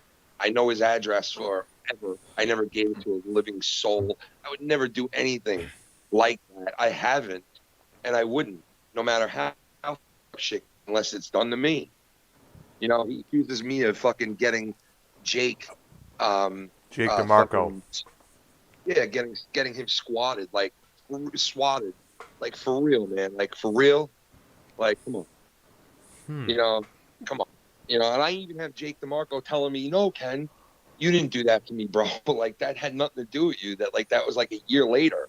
Like Joe's out. Like he even said it to me. Joe's out of his mind. He doesn't know what he's saying, man. I never said that. Joe's making that up. I never said that. That's what was said to me by him, the guy who was swatted himself. So it's like when he goes around and tells these people this, like it's such factual shit. That shit pisses me off because it's lies. I don't like fucking lying about shit. You know, Right. you want to say I'm a piece of shit, my show sucks. You want to say I got my fans from him. You want to say I'm coattail riding you. You want to say I suck. You want to say I'm fat. You want to say whatever. Say all of it. Let's have some fun. But don't fucking make up lies. Yeah, that's true, Ken. True, fucking true, man. Fucking A. Yeah. Twice. Well, he has that $2.99 in about 2 months. Well, listen, he'll start crying about his taxes. You know, he owes fucking $40,000 now. I owe 40 grand. You know? Well, that's what I'm thinking. He wants to hit $2.99 and $300 and fucking clean up and make a lot of money. Yeah, like I don't impede on his shit, man. I don't make dick, so you don't have to worry about me. Yeah, same here. Yeah. Yeah, we don't make dick. I'm concentrating on my this is my The fuck you so obsessed about a 2,500 sub channel for, man? Why you worry about me so much, bro? What do you think? Why you worried? It shouldn't be such a big deal. You know, it really shouldn't. No, it doesn't, man. But you know, like at this point, I just want to like take shots, have fun, move on. You know, and No, I just don't. I don't see what the big deal is with him. You know, there's no reason for it.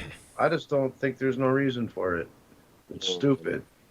He knows that a lot of people would rather see us all cool with each other as opposed to taking shots and fighting and making claims to people for not being on the show.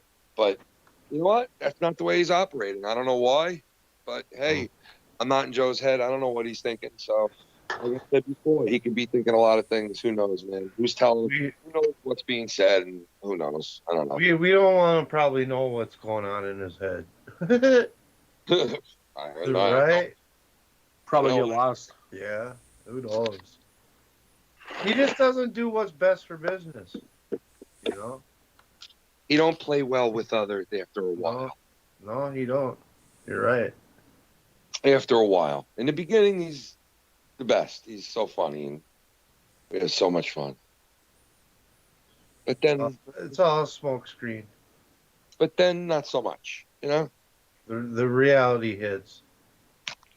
I don't know what it is, but no, it's just I just think like he just wants to make sure he hoards up all the money.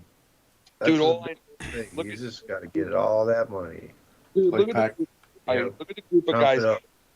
Dude, look at the group of guys I work with. Like, have you ever seen me bash or get in a fight with any one of those dudes on air? No. Ever? Never. Not that I heard of. You heard me bash one of them? Well, you make fun of Connie a little bit. Yeah, it's my cousin. Yeah, that comes along with being related. You do often take shots at one another at times. Filthy mouth gamer and say he sucks or Gamer's a piece of shit. Ban him. Like, yeah, have you ever heard? You never fucking say nothing like that ever, Ken. Never. No, and Filthy is your best friend. Yeah, dude, like those are friends, man. Like I don't fight with would never go and say anything about any one of those guys, like, right, or get into a fight with them on air ever, like, or off air at that fact. Like, I mean, it's just like, you know, these are my friends and family. Like, you know, Right. Yeah. and Filthy, you know, like I mean, he's friggin', True. you know, he's an easy guy to get along with, easy to get along with, you know, and he's mostly positive, and you know what I mean. Like, he's never a negative guy. Like, you don't see my guys ever attacking or saying anything really about Joe ever. You know what I mean? Hey Like, guys, you never I was hear recently Filthy given talk this shit about Joe. Envirocloth from Gamer Norwax, doesn't and I care want to about let none you of that know shit. that this thing picks You know up what I mean? dirt Like, none of my better guys than ever anything attack or else say I've anything. Like, ever used. I hear these clips all the time of like that little fucking ugly dude, that redneck, the nerdy, ugly nerdy dude. Sorry about that. That was Redneck? Are you talking about Redneck? always Time. nerdy. Like, Motherfucker, talking about me, you little bitch.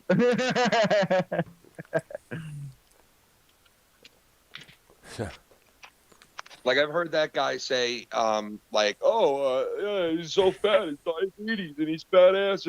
Ken's fat, and the show sucks, and he's fat. You know what I'm saying? I've heard, like, even down to like the seventh mic guys, like these weird dudes that he has around him, like fucking make fun of my weight on my show. Like, it's fucking just weird. You don't hear any one of my guys talk shit about Joe or JB or anybody on their never mentioned. or anybody's, you know, on Yeah. anyone. You know, It's 'cause kind of like, funny because, and yet Filthy dares to call me a flip flopper when I was on Monetize This at one time there when he was on. what do you mean? Well, one time I got a call, was asked to call in on Monetize This, you know, and Noise Nerdy was on. He was like, he was saying I was a flip flopper and this and that, but yet he's go along with Joe's side, you know, and talking smack about you. Oh, he called you a flip flopper? Yeah, because of the thing I was doing with YR. Remember that show we did, which I'm glad I got away from because, you know, as I mentioned to Nikki Nines and everybody else, he promised he promised YR promised that there would be no drama, but yet he was slowly but surely he was breaking his word.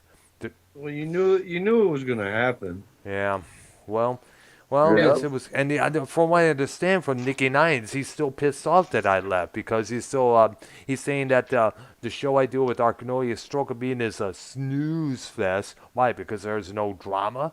Because I swear, I think the problem is YR is one of those guys that relies on drama to either get ratings, views, because we all know drama sells. Like, let's just look at the Real Housewives and Maury Povich, for example. Well, I'll tell you this. The one thing that pissed me off was Joe was saying that people were telling him who he couldn't be friends with, like Scott and YR. And he was like, oh, I got a co-host, an ex-co-host that's more friends with YR than anyone else. And I think he was either talking about me or Dave Rose. But what's funny is no one told Joe, no one said, Joe, you shouldn't be friends with these people or talk to those people. I said, it's funny that you talk to these people more than you talk to your supporters and the people who donate to you. That's what I meant when I said that. And he took the words and like twisted the shit out of it. Funny. But anyway. Of course. Yeah, that's true shit, man. Fuck yeah.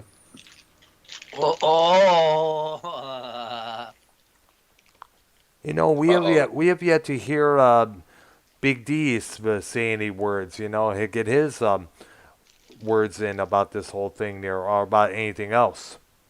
I'm fine. You sure? Uh-huh. Okay, so how are you feeling, by the way, Big D? Everything going good for you, man? Still big. That's good. Hello. All right. No, he's in the studio. Yeah, he's in the studio. Yeah, he's with those guys right now. Mm-hmm. Big D. Yeah. How you doing, brother? Not too bad. Good to hear you. Feeling fucked up. Nice.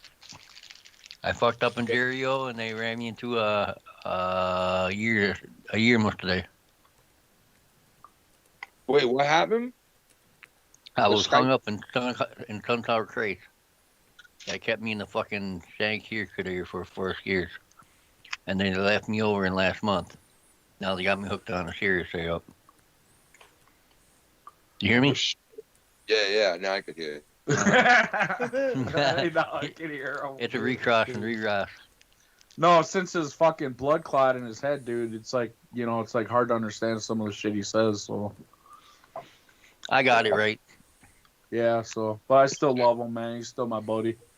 Yeah, man, that's all good, brother. You always love the guy, no matter what. Fuck yeah. I mean, sometimes I have a hard time understanding what he's trying to say, but I Through it.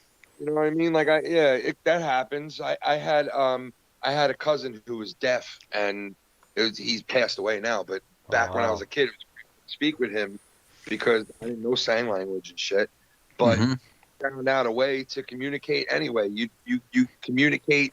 You take your time, and eventually, everybody knows what's going on. You know what I mean? I know what there is. Yeah. They were telling me 2 hours later, top, and whatever. I was going, what? And she's like, get out of here. She go find something. And they kept me on 2 more talks to find somebody to come and move it, or which I don't even like this much, but whatever. And that's just, I messed it there, just numbering me. The fucking numbers coming over there. Yeah, I'm like, fuck there. I got a mess, but they ain't cost me nothing, so fuck. Move over, special ed. We got Big D now. So Special Ed, you're going to have to take a back seat for now. No. He's gonna have to take a back seat, huh? Yep. Yeah, but it's all better. Well, it could be worse. You fat lazy fuck. No shit. This Big D, you didn't have to say that, dude. Yeah, that sounded good. Yeah, Big D. Yeah. But man, it's good to hear you. Sorry, the guys told me you almost died. I was. Regained it by my own, and better, and brought me over the first flower net. First flower I was net. Wow. Done. Yeah, he was up about 150, 200 miles up at our buddy's house. And fucking, when he had his fucking episode, he like spun around and cracked his head right on the fucking concrete. Ouch. When he fell, you know what I mean? Because he was walking when it happened. Yeah. Yeah, so, and then they brought him to the hospital up there, and then he was there for a while. And then he came down here, and now he's kind of, trying to get speech therapy and all that, Yeah. But listen, is he okay now? Like as far as the blood clot? 13% bad. 13%. 13% the message they can't leave me off the left side. The left side of his brain, 13% only works. And the left side of the cloud ears only you're working when they want. You gotta work them with. Then I you work them against them. How old are you? I'm old. No, he's like around the same age as us. I'm old though. Around 40s? What the fuck happened? Yeah. What happened? You had a brain. Like what happened exactly? I was up in that room. They found him that I was finding on Silver. I was over in Dyke Open. Of the knife right in front of my door. Well, I know before all this happened, he had a blood clot in his leg. Yeah. And it must have moved up into his brain. And then I just fastened my faster and flowed off, and I put my foot on the phone. And I remember the last time going to sleep, I was out. It took him across there it took 2 hours over and 50 problems, or 55 problems to or whatever. And then they found out other people upon a new neural property saying, "Yeah, you're live. Here you go." And they left me alone. They left me live for a year after I was old. You sound good, man. You sound like you're going. You're talking. I can't understand a lot of what you're saying, but you're going, man. You keep doing what you're doing, brother, and keep moving back towards getting better, bro. Well, fuck, he found his fucking way over here fucking tonight all by himself, dude. I was like, fucking hey. He came pounding on the door, and he's gonna spend the night and shit, and fucking, and I'm kind of glad to see him, What does his brother say about all this? I don't know. I haven't seen his brother for a fucking long time. I don't even know what the fuck he's up to. For 4 hours. 4 hours lost coming to us. He was out sleeping late. He was sleeping? Oh. Yeah, it's like right now he kind of, yeah. I'm not really sure. He said he's sleeping. I don't know. His first month was gone. He came and seen the stop get a hoe. Yeah. And then he fucking picked up and left. And I guess he picked up something and left. Yeah. Probably a bag of weed or something. Probably big fat bag of weed. After what happened to you, you sound a little more like your cousin Chris now. So you guys, you know, like in Minnesota Vikings, you almost down to his level now. So. Well, hey, you know, it's like in here we have 2 heart attacks and a stroke. You know what I mean? All right, let's go for We're all third. fucked up, bro. Yo, you guys should do your own fucking podcast, like a health podcast, like a. You know what I mean? Between the 3 of you guys, you live fucking 5 lives already. Oh my gosh, had to have 2 or 3 a time die. At least. Holy shit, man! And I bet you that you never thought anything like this would have fucking happened to you, huh? Sometimes. What? Yeah, you thought something like this would have happened to you? Normal for me. I guess that was one time that did it, not me. Well, some words that he says in his mind, he's trying to say another word, and another word will come out. What's that? Yeah, I get it. In time, that'll all come back, man. The brain's a powerful thing. No, I was talking about when you're talking. I mean, you know, sometimes you're thinking something, but the words don't come out the way you want them to come out. Right, that's what I'm saying. Yeah. I get it, man. It's just good to hear that you're up, moving around, doing your thing, and back to living again. That's right. You know what I mean? And that's the good thing. And everything else takes time. You know what I mean? And you got time now, man. That's what you got now. So I got Dr. X's Earth or whatever with their Mintrider or whatever. They got to make them get on TV and do more sort. Questions and shit. God gave you more time on this earth because a lot of people might have died in that whole thing. You know what I mean? Yeah, fuck yeah. So, and the same thing for you two. You know, both of you guys, you know, sometimes a heart attack, you don't walk out of it. Dude, I had a Widowmaker, man. I had the fucking worst heart attack you could have had fucking the first time. You get hit with a stroke or a heart attack and it's over. You know, it's just one time. So you guys, all 3 is a very lucky people, man. Yep. And, you know, when this COVID thing is over, I think the 3 of you guys, I think you should sell the house and take that money and fucking the 3 of you guys travel the world. Come on, bring those 2 guys with you at Minnesota. That's if the COVID is gone, hopefully, which will be soon, hopefully. It will be a couple years. Go over another season, see such a no bitches have kids. Fuck the rate it's going, dude. We won't be on vacation ever. The way money is. The thing is, I'm concerned for all these all these nightclubs, these concert venues, and all these places here. They got to be hurting like hell. Listen to me. COVID will be gone before, like, at the end of next Christmas. You're going to be able to travel the world again soon. At the end of next Christmas, around then. Sure. We'll see. I hope so. And I'm telling you, they got 3 vaccines coming in. One of them are going to be good. I'm telling you. Yeah. So hopefully we won't be able to wear a mask in our new job no more, because every time I breathe out that bitch, it clogs up my glasses. Dr. Earl's they're going to be wearing masks in this country from here on out, buddy. Even after the COVID's gone, people will be wearing those stupid masks. Watch. Yeah. Because they're still paranoid, I'll bet you right now, because they're programmed, fucking bro. not here. They're programmed into it now, man. I know. No, not grind. Like China and shit's been wearing them for like 20 years, right? Yeah. And all these cyber goth kids. Yeah, well, imagine who's ill now that there's nobody bug watching for them. Nobody. Fuck them. Fuck those kids. You know. Yeah. Mask panties. Yeah. Man's panties, whatever that means. Man's panties. Put some patties on your head. Use them for a mask. Fuck it. Or cut out. Is starting very soon, fellas, and I'm gonna go in and watch a movie. All right. And chill. What time is it right now? Well, it's about 9:20 over here, Central. 10:20 your time. Yeah, dude. You guys have a good rest of the night, man. And it's good to hear you sounding good, man, and back on to real as fuck. Hey, I agree. You know? Thanks I for can do what coming I on, do. Ken. Yeah, Yeah, thanks bro. for coming on, Ken. Appreciate it. Yeah, no problem, dude. And Yeah, say we're what's glad up to you're you, here, bro. man. What's up to the great Special ed. fucking what's his name again? Special ed. Special ed. I'm sorry. It's been so long. D. This is Big D. Big D, yeah.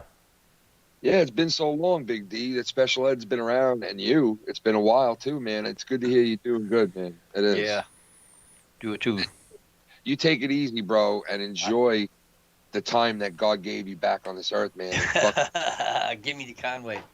Yeah, he has a bottle of vodka here and fucking some dope. You know, he's fucking working it. He's doing good. He's doing But- all right. Come on.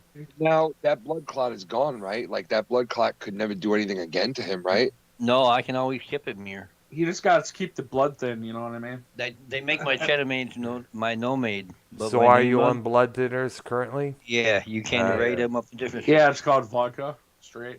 Yeah. Hey, yo! That'll thin your shit right out. No, I have to raise some Budweiser so much so then they can go and give me some seats. Well, I'll skip it as long as the main leaves for like 12 minutes, and then I'll be about maybe 2 or 3 left. Oh, man, he's a trip, dude. I love him. That's a trilogy. You know, I remember when you first came on to my show, you were like, "I'll fucking kill somebody." You talking about my. I was like, "Holy shit, fucking don't play around." We play. I remember hearing him on here saying, "Fuck these guys, they don't like my brother. Fuck all." I was like, I remember that, man. Yeah. I remember you. you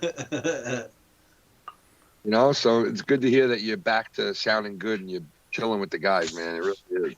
It'll work. Yeah, it's been a crazy week, that's for sure, man. They Crazy took my week. my first pretty Fuck this week, bro. This Well, year. Yeah. Fucking one of my best friends, Ken. Fucking his brother was missing since July, and fucking they just found him the day Vikings fans' dad. We found out he died. They Yeah. found him in a trailer, totally decomposed. Wow. It's a fucked up year, dude. Totally Dude, fucked up. 2020 is trash, man. I know. Yeah, I went to a funeral tonight, a wake tonight, and tomorrow a funeral, and it's just fucked up, man. I know, man, and it's not over, you know. But 2020 has been one fucked up year for a lot of. Absolutely. Oh, it's probably not going to end. Yeah. It's probably still going to be more fucked up shit happening. I but- know. Look at all the icons we have lost. Alex Trebek, Eddie Van Halen. Yeah. Well, I'm sure there'll be more too. And you know what, man? The world is fucked, and we're on the ride. We're front row seats, so we're here right. You know, so. But listen, you know what? As bad as things are, sometimes you enjoy the moments here and there, don't you? Yeah, for my last 4 months or year. There you go. Last month I've been here the whole time. And times I need to go, I was like, Jed, you go back and get my joist back. There you go. See, you go back and get his joints back, bro. Yeah, whatever. Them two. Them two. Don't forget the joints. He's got my Viking cap and my bun money and cheese money and my gas money, and he's stuck in it. You I need got a all cut kinds for of cash. shit you got to pick up. No, Oh, that's why I man. gotta visit it. All my shit's been maker. Them roads. Well, you guys got it made in Minnesota, man. I know the deal, bro. You got a built-in pool in Minnesota. Everything they need right there in that little compound. Fuck, I don't know. In a few years, dude, I've been thinking about selling and fucking buying a farm or something. You know? Why a farm? You want to fucking have to go out and work the fucking farm? You I don't know. I just kind of want to go, more out in the woods and kind of be more. Oh, you don't have to. You don't have to buy a farm. You just move in with Redneck. No, Yeah. you don't. You don't buy a farm. What you buy is you buy a couple of acres. Well, see, I wanted one. I want to get like 10 acres so I could bull hunt and all that stuff on there. And you can have a house built there. What I would do is I would get 10 acres in hunting land. Like I would go up, like I know where I'd go, like from New York area. I would go upstate New York, like where Canada and New York border. and I would buy about like 20 acres up there. It's very cheap. It's like about 170,000 for 20 acres up there, and I would get like 20 acres of land in hunting area. So when it's hunting season, I'd be out in my own land, fucking hunting. You know what I mean? Yeah, that's kind of what I want, and then build four-wheel. I'll get some four-wheelers and shit and make some paths. You know what? I would go where it has all 4 seasons because I don't like being anywhere where it's just like hot all the time or cold all the time. I want it to where there's a summer, there's a winter, there's a fall, there's a spring. I want all the 4 seasons wherever I decide to stay eventually. You know what I mean? Yeah, right up your. Yeah, I want snow in the winter and I want nice hot sun in the summer. You know? Yeah, up at my aunt's house, I got. Then maybe you would. Then how would you? Then I know you mentioned about coming down to visiting Texas a couple of times. If you were to live here in Texas, you may have a somewhat of an issue with the weather around here because, as you know, right in the area that I live in, there's no snow, and it's December here. I know, man. You guys never have it snow there, bro. I know it. But I heard it's really nice there, though. I heard the weather is nice, but you guys get hurricanes and fucking. I don't think listen. I know Texas is the shit, and I know Texas is fucking great. Yep. It's one of the best fucking states in the union. I get that. Absolutely. But I don't think I could live there, though. You know what I mean? Because and the only reason because I heard Texas is the best for everything else. The only reason I couldn't live there is because I want all 4 seasons. I need to have the snow in the winter. I need to have the snow around me. There's no. It's kind of awkward to hear Christmas music, and have all these Christmas decorations when there's no snow around. Unlike Michigan, where there was lots of snow during that period of time. That's weird you're saying that because when I lived in Florida, when I was a kid, we lived there for almost 2 years. And when I lived in Florida, we celebrated the first Christmas that I lived there. And I was like, this is fucking weird. And my sister was like, what do you mean? And I'm like, Lisa, there is no fucking snow. It's not even cold out. We're in our shorts and T-shirts. And it's Christmas. Yeah, up here, there ain't no snow on the ground right now. I know. No, you get snow, though, right? Yeah, well, usually we have snow on the ground, but it's all melted right now. Yeah, Mother Nature's been fucked up for the past couple of years there. So I'm sorry. I would have to move. I would, you know what? I would even live somewhere where there's snow all year round. Like I don't mind the snow. I love the fucking snow. I love it. But I do need the summer because I also love sitting on a hot beach or being in the sun. You know what I mean? And just being in the sun, I love it. So I need. Well, I think the weather here and where you live are kind of pretty close to the same.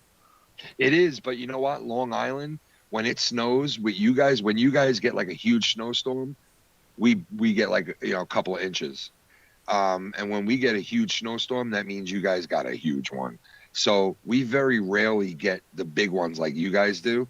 And we get a big snowstorm maybe once every 5 years. But every year that it's supposed to snow, like the snowing season starts, we get snow. We get snow, but sometimes we'll get like 10 inches one year and maybe one year we'll get fucking, 17 feet worth during the whole winter. But I got to tell you, man, the last 2 years, it has barely snowed here at all. So I don't know, man. Something weird's going on. Long Island's becoming like more tropical. I don't fucking know, man, but it really doesn't. Like I said, the Mother Nature's been smoking crack. Yeah, like here, it's like, the snow, it's only been coming down like 6 to 8 inches. We haven't really had a big snowstorm in a couple of years. It's like 6-8 here, 6-8 here, 6-8 here. It's probably been a mild 2 years since a big snowstorm because if you, like I said, when you guys usually get like a huge snowstorm in Minnesota and the Great Lakes area and shit like that. Yeah. We always get some of that. But I got news for you, man. Upstate New York will get like a foot, and then Long Island will get like maybe 7 inches. Yep. So my mom in Colorado, she gets she'll get the snow, and then it'll go over the Rockies, and then we'll get it like 2 days later. Yep. One of them are. Yeah, that's crazy. So she's like, well, you better get ready, you know, because snow's on the way. Yeah, that's funny you said that because my cousins live in Pennsylvania, and whenever it snows there, the weather goes over like towards Pennsylvania, like, and then towards New York City, and then towards Long Island. And whenever they get like huge snowstorms, they're like, yeah, it's coming your way. And it goes to New Jersey, it comes to the city, and then it comes to Long Island. But I swear to you, by the time it gets to Long Island, like if the city had 14 inches of snow, we would get like, 14 inches of snow in the city and only 9 inches on Long Island. So like we get less sometimes because we're in the water a little bit. You know what I mean? Yeah, the heat from the water is kind of keeping the snow down, you know. Yeah. But I gotta tell you though, every once in a while, dude, we will get a huge snowstorm where like we're not ready for it. But they do plow the streets very fucking well here, which I'm sure they do by you very good because they've done it for forever. And they do it very good here. And New York City is unbelievable too. How they get rid of snow so fast, it's fucking crazy. They put the snow in these melters, bro, right in the street. So like they don't pack up the snow on trucks and remove it or put it into an area. They take it and melt it. They get rid of it. They turn it into water, bro. They turn it into fucking water. It's crazy. Wow. Wow. That's a trip. They plow the snow into the back of the machine as they're going down the block, and it melts it, and water shoots out the back. Hot water. It turns it instantly hot. Wow. That's hot water. Yeah, up here in Minnesota, they just plow the roads and let it shoot onto the boulevards. And then down you'll the have drains. like, 4, 5, 6, 7 foot, snow what the piles. do here. That's what they do here, the motherfuckers. Like, where I live, they plow. And so, like, if I go and I shovel out my driveway is big. So if I shovel out my driveway and I clear it out for my cars to get in and out, like 20 minutes later, the plow comes down the block and fucking plows my driveway back in again. And I'm like, motherfucker. Yeah, Like, same here. Yep. Yeah. And I don't have my father, dude. I didn't have a good snowblower for years. I always used shovels, bro. And I would dig out like long driveways with shovels, bro. Like 2.5, like a foot and a half of snow with like a fucking 40-foot driveway with one shovel. Like, you know how long that took me, bro? It took me at like fucking 2.5 hours, bro. But my father 2 years ago went and bought this huge industrial fucking snowblower, and I was like, oh my god, what the fuck is this thing? My father was like, this is the best fucking snowblower you'll ever use. And I'm like, holy shit, this thing's huge, man. It's a He's tank. like, I was like, why'd you get something so big? And he was like, I could do my whole house and do your whole entire driveway. I was like, you could do my driveway in 3 minutes with this fucking thing. I mean, this thing is huge, bro. I used to use them at my old job. And I was like, those things were pretty big, and they had hand warmers and shit. But this thing is fucking huge. I couldn't believe how big it was. So, wow. Snowstorm, bro. I'm waiting for one. And we haven't had one in 2 years. So this thing's been sitting in my father's garage, just fucking sitting there, like, waiting to be used. That's why I'm like, it's such a waste, those things, man. Yeah, I got a snowblower in the garage. I broke the pull string on it, and fucking I had to take it apart and refix it and shit like that. And so hopefully it runs good this winter. I've had this snowblower for fucking 12 years, 15 years. Same one? Yeah, the same one. Yep.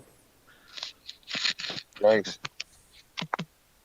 Yeah, it's like kind of took the engine off, put it on another one. Remember that? Mm-hmm. Yeah, we worked on it. We put the engine on a new chassis that was on Craigslist, so we went and converted it. Which that one was pretty much like brand new. Yeah, it was a brand new chassis, basically. Imagine putting a plow on a golf cart. Come on. Wow. I used to use this machine at work that was a driving snow plow. Like, basically, it was like a John Deere, but the front of it had a snowblower on it. Oh, yeah. Yeah. It was a 4-wheel, like a John Deere, like mower. But it wasn't a mower. It didn't have the mower underneath it. And it had a plow in the front of it. And it was like a mini plower. I used to use this thing all the time, man, when I worked at a cemetery. It's fucking awesome. Yeah, hell, my last job I had, I was driving roll-off containers, like the big industrial ones. Yeah. And during the winter, when we'd get more than 5 inches, we'd have to go to these train depots, train state, like where Burlington Northern or whatever Pacific, their yards, and then they'd have big piles of snow that they'd throw in the back, and I'd haul the shit, to the other side, where they had big piles, and dump them. Yeah. And shit like that. And yeah, I did that during the winter. We'd have to like work overnights and shit like that. Dude, in like 10 years from now, if I'm still alive, God willing, and we could fucking still have a country at that point, I'm going to fucking consolidate my money, and I'm leaving New York, and I'm probably going to go buy like land somewhere in middle America. Yeah. And I'm going to do what you said, same exact thing. I'm going to have like 4-wheelers and fucking a nice little like log cabin, a nice log cabin. Remember that little lake? Middle of nowhere with a lake, yep, right? Yep. And I'm going to be fucking fishing. Little baby Vic. Yeah, I wanted it where you could snowmobile and 4-wheel and ice fish and yeah, I'm going to be doing fish. If God lets me do it, I'm going to be doing that. There's no doubt about it. Nice. No doubt about it. Get over cram.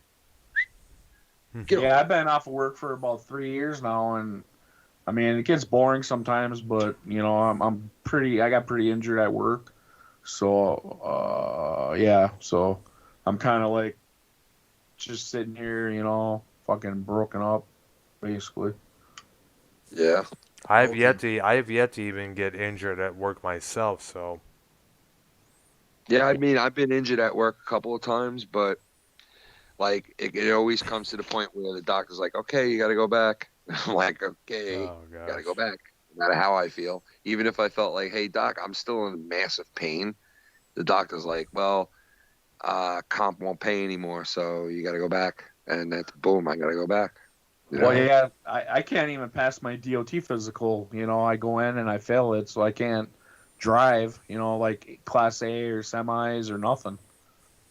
Yeah, see, that's because you have a specific thing you're doing. Yeah, my job's a little different where, I mean, like I couldn't perform like certain duties because I was like, not feeling good. Stay right here and shut your mouth. Stay here and sit. Stay. Stop. I couldn't perform like certain duties like lifting and like, putting my hands over my head at one point because I blew out like my C5 and C6 vertebrae. Oof. And I had like it was a bad blowout, man. And I was getting fucking epidurals every other week.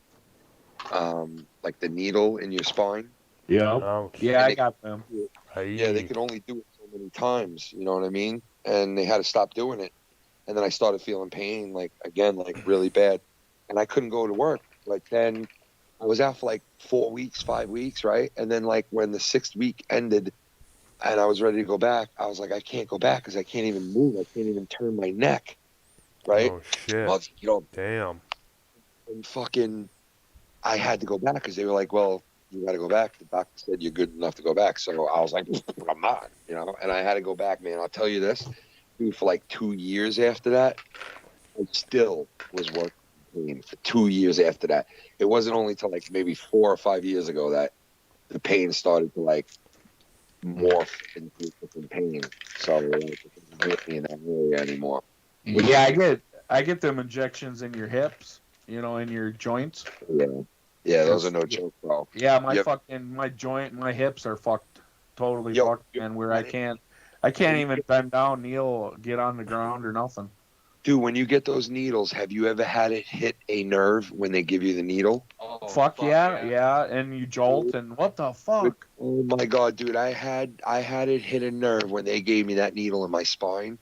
Bro, I never felt anything like it in my life, and it fucking winded up hurting so bad for hours later that it was like a whiplash I got from it, like feeling. And the doctors were like, yeah, it's normal.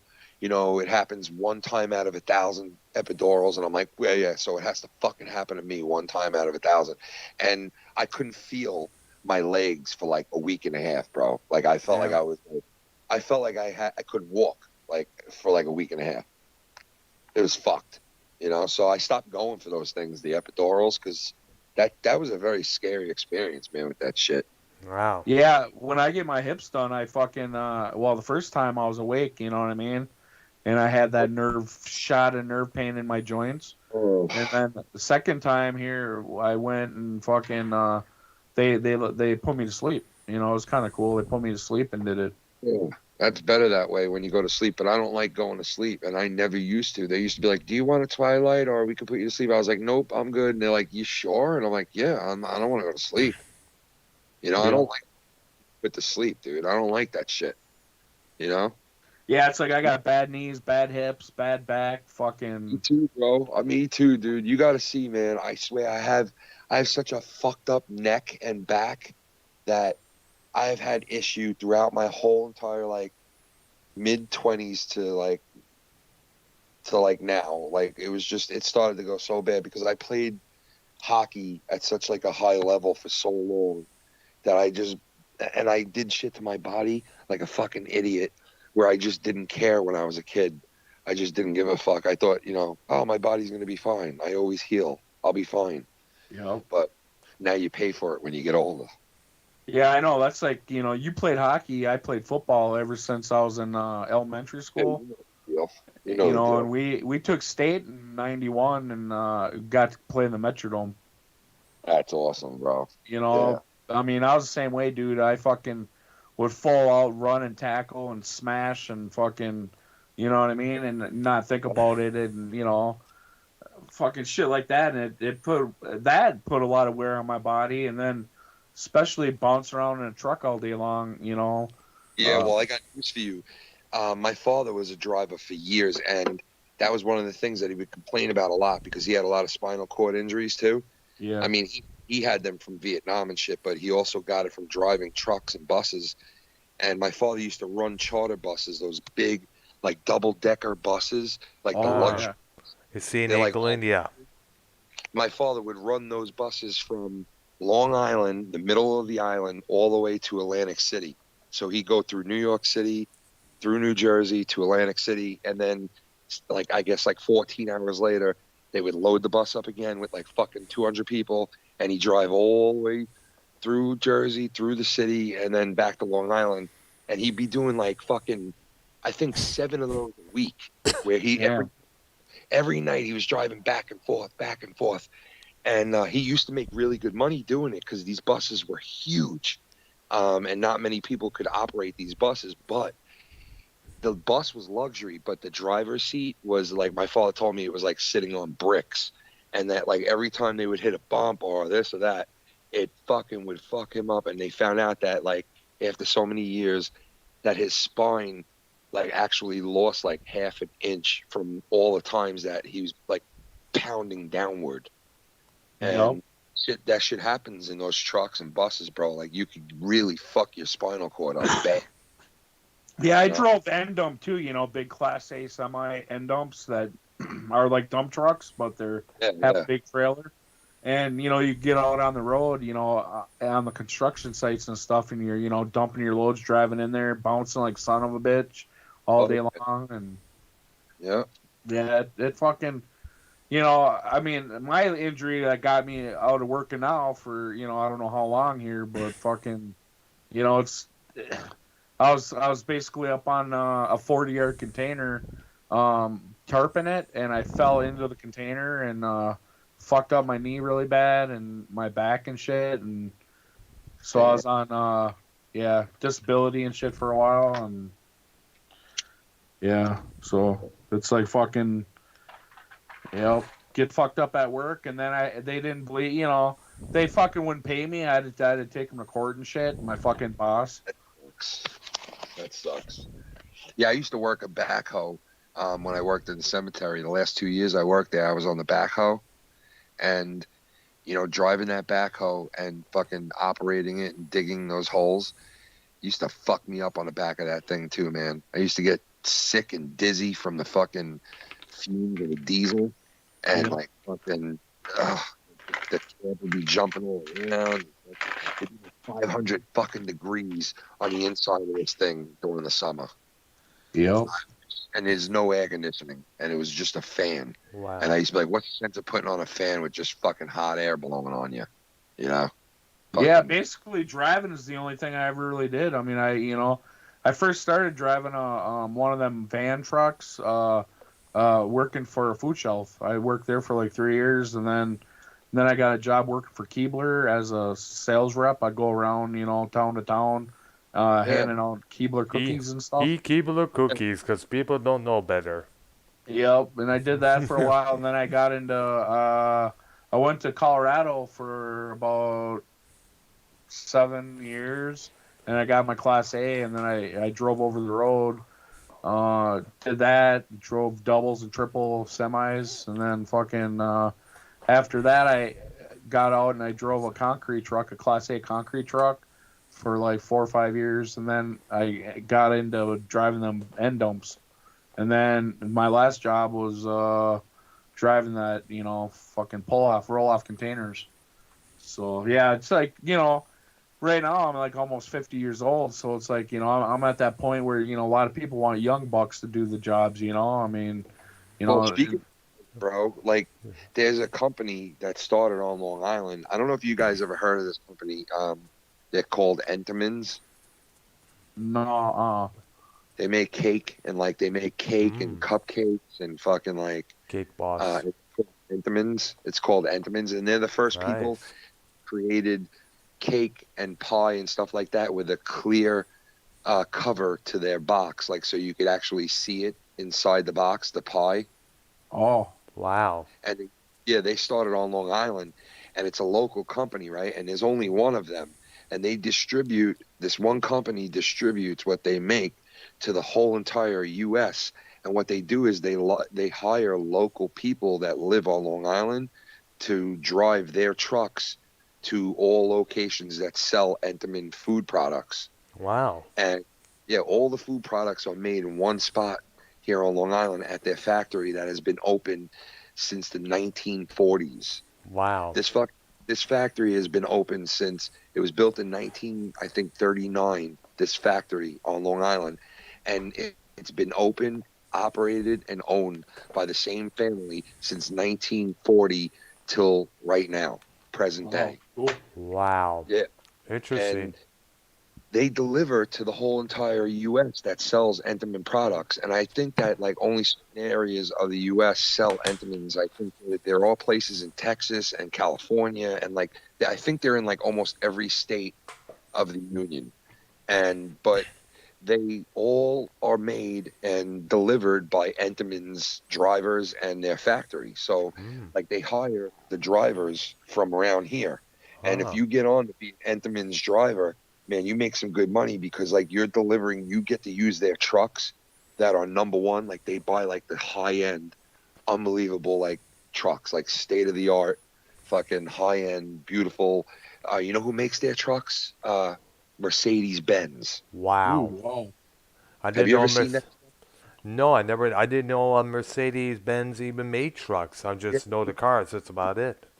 I know they made trucks. Yeah, they have. You're talking about them vans, right? The Mercedes vans. Dude, this Mercedes, it's a fucking. It could drive. It's an 18-wheeler. It's like the big 18-wheeler hookup. Oh, yeah. No, I never knew Mercedes made them. Yeah, dude. You know what? The Mercedes logo in the front of the truck, it's like the regular logo, but it's so big because it's on a huge hood, like a huge not a hood. What is that called again in the front? The radio. What's the thing in front? The grill. The grill. The grill is so huge. It's so huge on this truck that the Mercedes logo, when you put it up to it, it's bigger than like 3 basketballs like size. Like it's huge. It's fucking low. And they buy the state-of-the-art trucks, and they're all white. They paint all their shit white. So, like, their trucks and the whole 18-wheelers that they drive are all white, and the sign is all, like, blue. And it's really cool looking, man. But if you get on with these guys, and I knew one dude that worked for Entenmann's for a while in their factory, and he made a lot of fucking money because it's, like, privately owned, you know? Yeah. But it pays when you drive shit and has like the safety features, because those trucks, like I was saying, that my whole point was those trucks have like these sensors that are built into the seats that stop the bouncing and the like the constant wear and tear on your back. You know what I mean? Yeah, that'd be nice. Damn. It's like they should have that for every fucking vehicle because it would let Range Rovers have that. Yeah, well, but Range Rovers have it. unfortunately, the people who need it don't get it, and the people who don't want it or need it wind Get up getting it. it. So Yeah, I know, what's wrong yeah. with this? You know? Same thing when it comes to I know insurance. Range Rovers have it. Yeah, I fucking. did. I know. Yeah, it's like the best. The best driving job I ever had. I was making $35 an hour. That's the best job I've ever had. I mean, that's probably shit compared to what you guys make, but yeah. it was like that was I made $35 an hour. That was the best job I ever had. I don't even know what the fuck I make per hour, man, to tell you the truth, because I've been on the same job for like 22 years. Wow. And all I know is what I make per year. You know what I mean? That's all I know what I make per year and per paycheck. Yeah. I'm used to, I know what I get. As long as they get the paycheck, you're good. Yeah. Give me that money. Yeah, that's when I lived in Colorado, man, and I was in my 20s. You know what I'm saying? Fucking, I was like 25 years old. Fucking going bar to bar. I'd get off of work, go fucking get shit faced at the bar. Fucking, It's funny, man. I used to have the easiest job. When I got out of high school, my father got me a job with him. And at that time, they got a contract to work at a college. Nice. And to do the dorm rooms. They were painting and like redoing all the dorm rooms in these colleges. And it was during the winter when no kids were at school. And we were working there in between the times when all the kids went home for the holidays or whatever. And the job, dude, basically when I got there, my father was like, all right, just pick a room. And if you hear anybody yell your name, just come out. And I'm like, what do you mean? What do I do? And he's like, just go in the room and hang out. And I'm like, what do you mean just hang out? And he's like, just sit there. And when we need you, we'll call you. I'm like, why? Don't you want me to do something? And he's like, just sit in the room. And when we need you, we'll call you. So you got paid to sit down. Dude, I sit in this room. I'm sitting there and I'm waiting to be called, like, and to help these guys, spackle or to strip walls or something. And nobody calls me. Oh, fuck. Wow. Yeah. And I was like, easiest job in the world. Well, I came to my father at the end of the day. I go, like, what are you guys doing here, man? I'm just going to sit in a room all day? And he's like, well, they didn't need you today. And I'm like, well, what are you guys doing? I want to, like, hang out with you guys at least. Like, I don't want to sit in a room. And my father was like, oh, yeah. He's like, well, I'm in a room sleeping. And I'm like, what do you mean? Oh, dear. Like, I'm in a watching TV and playing. The boss man sleeping. Like, what? I'm like, what do you mean? He's like, I'm in another room watching TV and I lay down and and I'm like, when the fuck do we work? And he's like, we'll start working, don't worry. And then like 2 weeks later, or like a week later, all of a sudden one day we had this huge job to do. And like, there were 6 other people there that I didn't even know worked with me. And I was like, hey, what's up? Yeah, I'm so-and-so son. How you doing? And like, all of a sudden we start taking sledgehammers and knocking down this fucking brick wall. And dude, then I was like, God damn, okay, now today, all of a sudden, now I'm working my balls off, knocking people down, and I'm sweating, and I'm dirty with all this. How old were you, Ken? And it was like, I was like, what the fuck kind of job is this? I'm like, but I didn't realize that that's the way it is when you work for like government jobs and shit. You know? How it is, How old did you start? How old did you start working then, Ken? I was 20, 23, 22. 22. You're 22. Yeah, I was 22 years old when I started working job that I have right now. Not the same exact job though. Okay. I've moved. No, but with your dad. Well, I worked with my father before then, like when I was like 17, 18. Yeah, that'd be kind of cool. Okay. That's what I was going at with your dad all along. Yeah. I was like 17, right when I got out of high school. I started working with my father on that job, in this college where I was being paid like, and what made me think of that job was because Minnesota Silver Roll said that he was getting paid like $35 an hour or something, and I knew what I was making back then. I was 18. I was 18 years old, and I was making like $32 an hour. Wow. And it was right out of high school. And my father got me a great job, but it was with a place that we only had a contract with, so the job wasn't there all the time. Wow. And then that was it. It was gone like 2 months later. The job. Wow. Yeah. It was That's fun a because trip, man. I made good money, and I learned how to like do construction work. 18 years old. I learned how to knock down walls. I learned how to fucking like frame out windows. I learned how to like strip down fucking walls, and I learned how to paint. You learn how to strip. What? Yeah, man. Oh, I learned how to fucking put my foot on the fucking pole and put my pussy lips on the pole. Oh my gosh. And he whips his hair back and forth. He says he's probably check out Bullfrog's pussy lips, although that's the only balls hanging he's got right now. Oh, Pat. Hey, I remember my first job was working for my cousin doing carpentry work and shit. And I was 10 and a half, 11 years old almost, and did it. And Job. I was 15 years old. I worked for Pizza Hut. Oh, wow. I worked for I did carpentry work all the way up till I was Till he hacked his thumb off. 22, 23, and then He accidentally mistaken his thumb for the board. all the way up until I got it. I did truck driving once. all the way up. 21. I'm sorry. I did overroad truck drive. I worked with my father. I worked with my father all the way up until I hacked my fucking thumb off with a fucking tack hammer. Oh.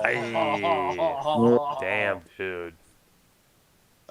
Damn. Hated yourself to the I wall. never had any of that shit happen. Shit. Father, all the way up until the point where I fucking accidentally thought my thumb was the head of a nail.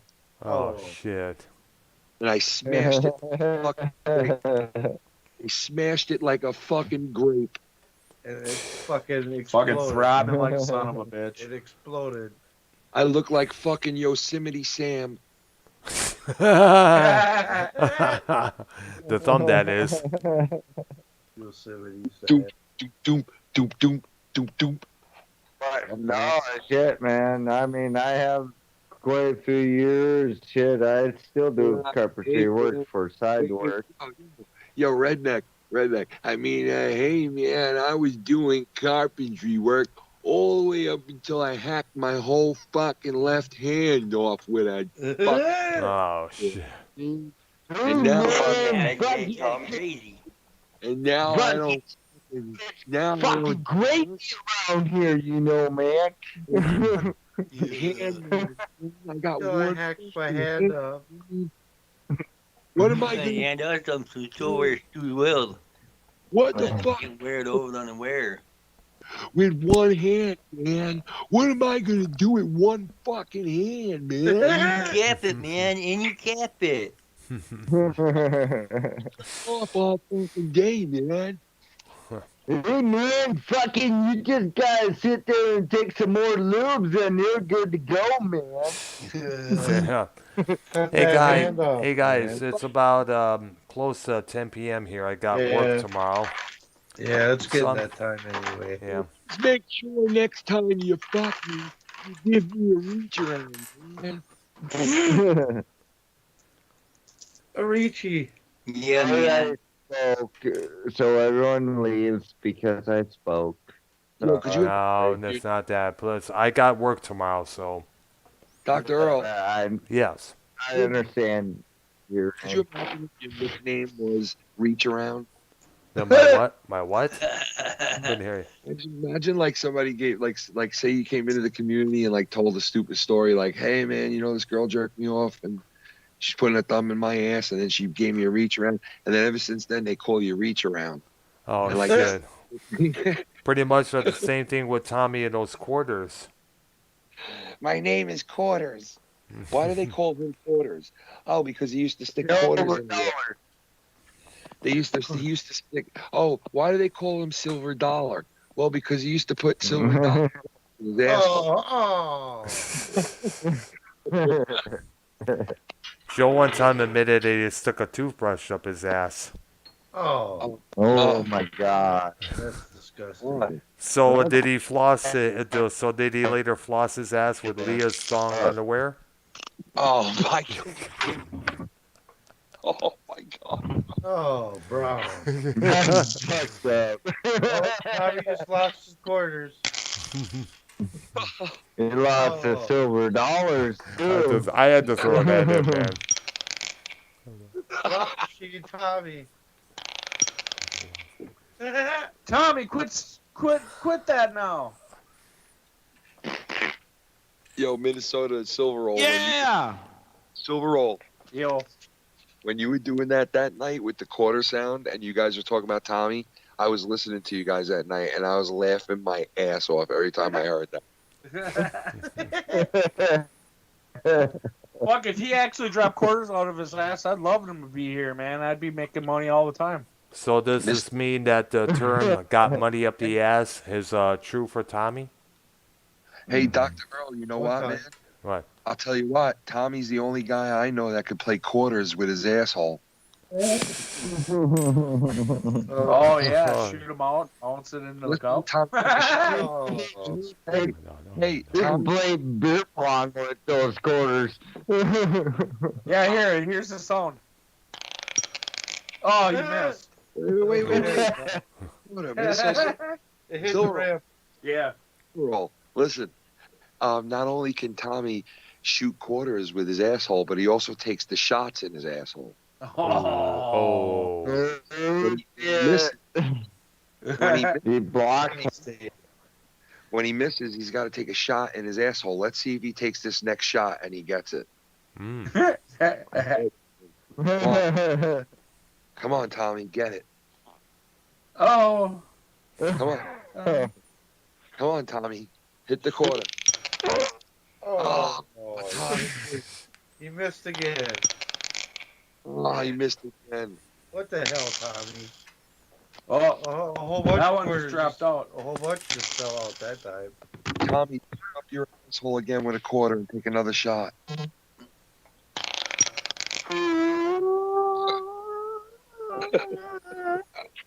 What the hell was that, Redneck? Yo, you need to be so funny. Like a quarter sound, and Tommy moaning. Like Tommy moaning after the quarter sound, like ding. He like deep throat shit. He throat shit. That's great. Deep throat some quarters. Yeah, here's one, Ken, that I got off your show. I'm like, this guy filled me up. Oh, He filled my mouth up. Oh my God, it's great. You said someone's gonna record that, someone's gonna take it, so I had to do it, bro. That's great. You filled your mouth up. And then, then I got Shannon doing this one. Tommy, would you do that? Would you open your mouth if that guy was squirting My it? wife. That one. I deep throat shit. Yo, Like Deep that throat one? shit. Like that one? That one's pretty funny. Yo, I'm gonna go in and watch this movie, man. I'll talk to you guys soon. Have a good rest of the night, bro. Yeah, I think we're gonna head out too. It's getting kind of that time. Happy Thanksgiving, late Thanksgiving, whatever.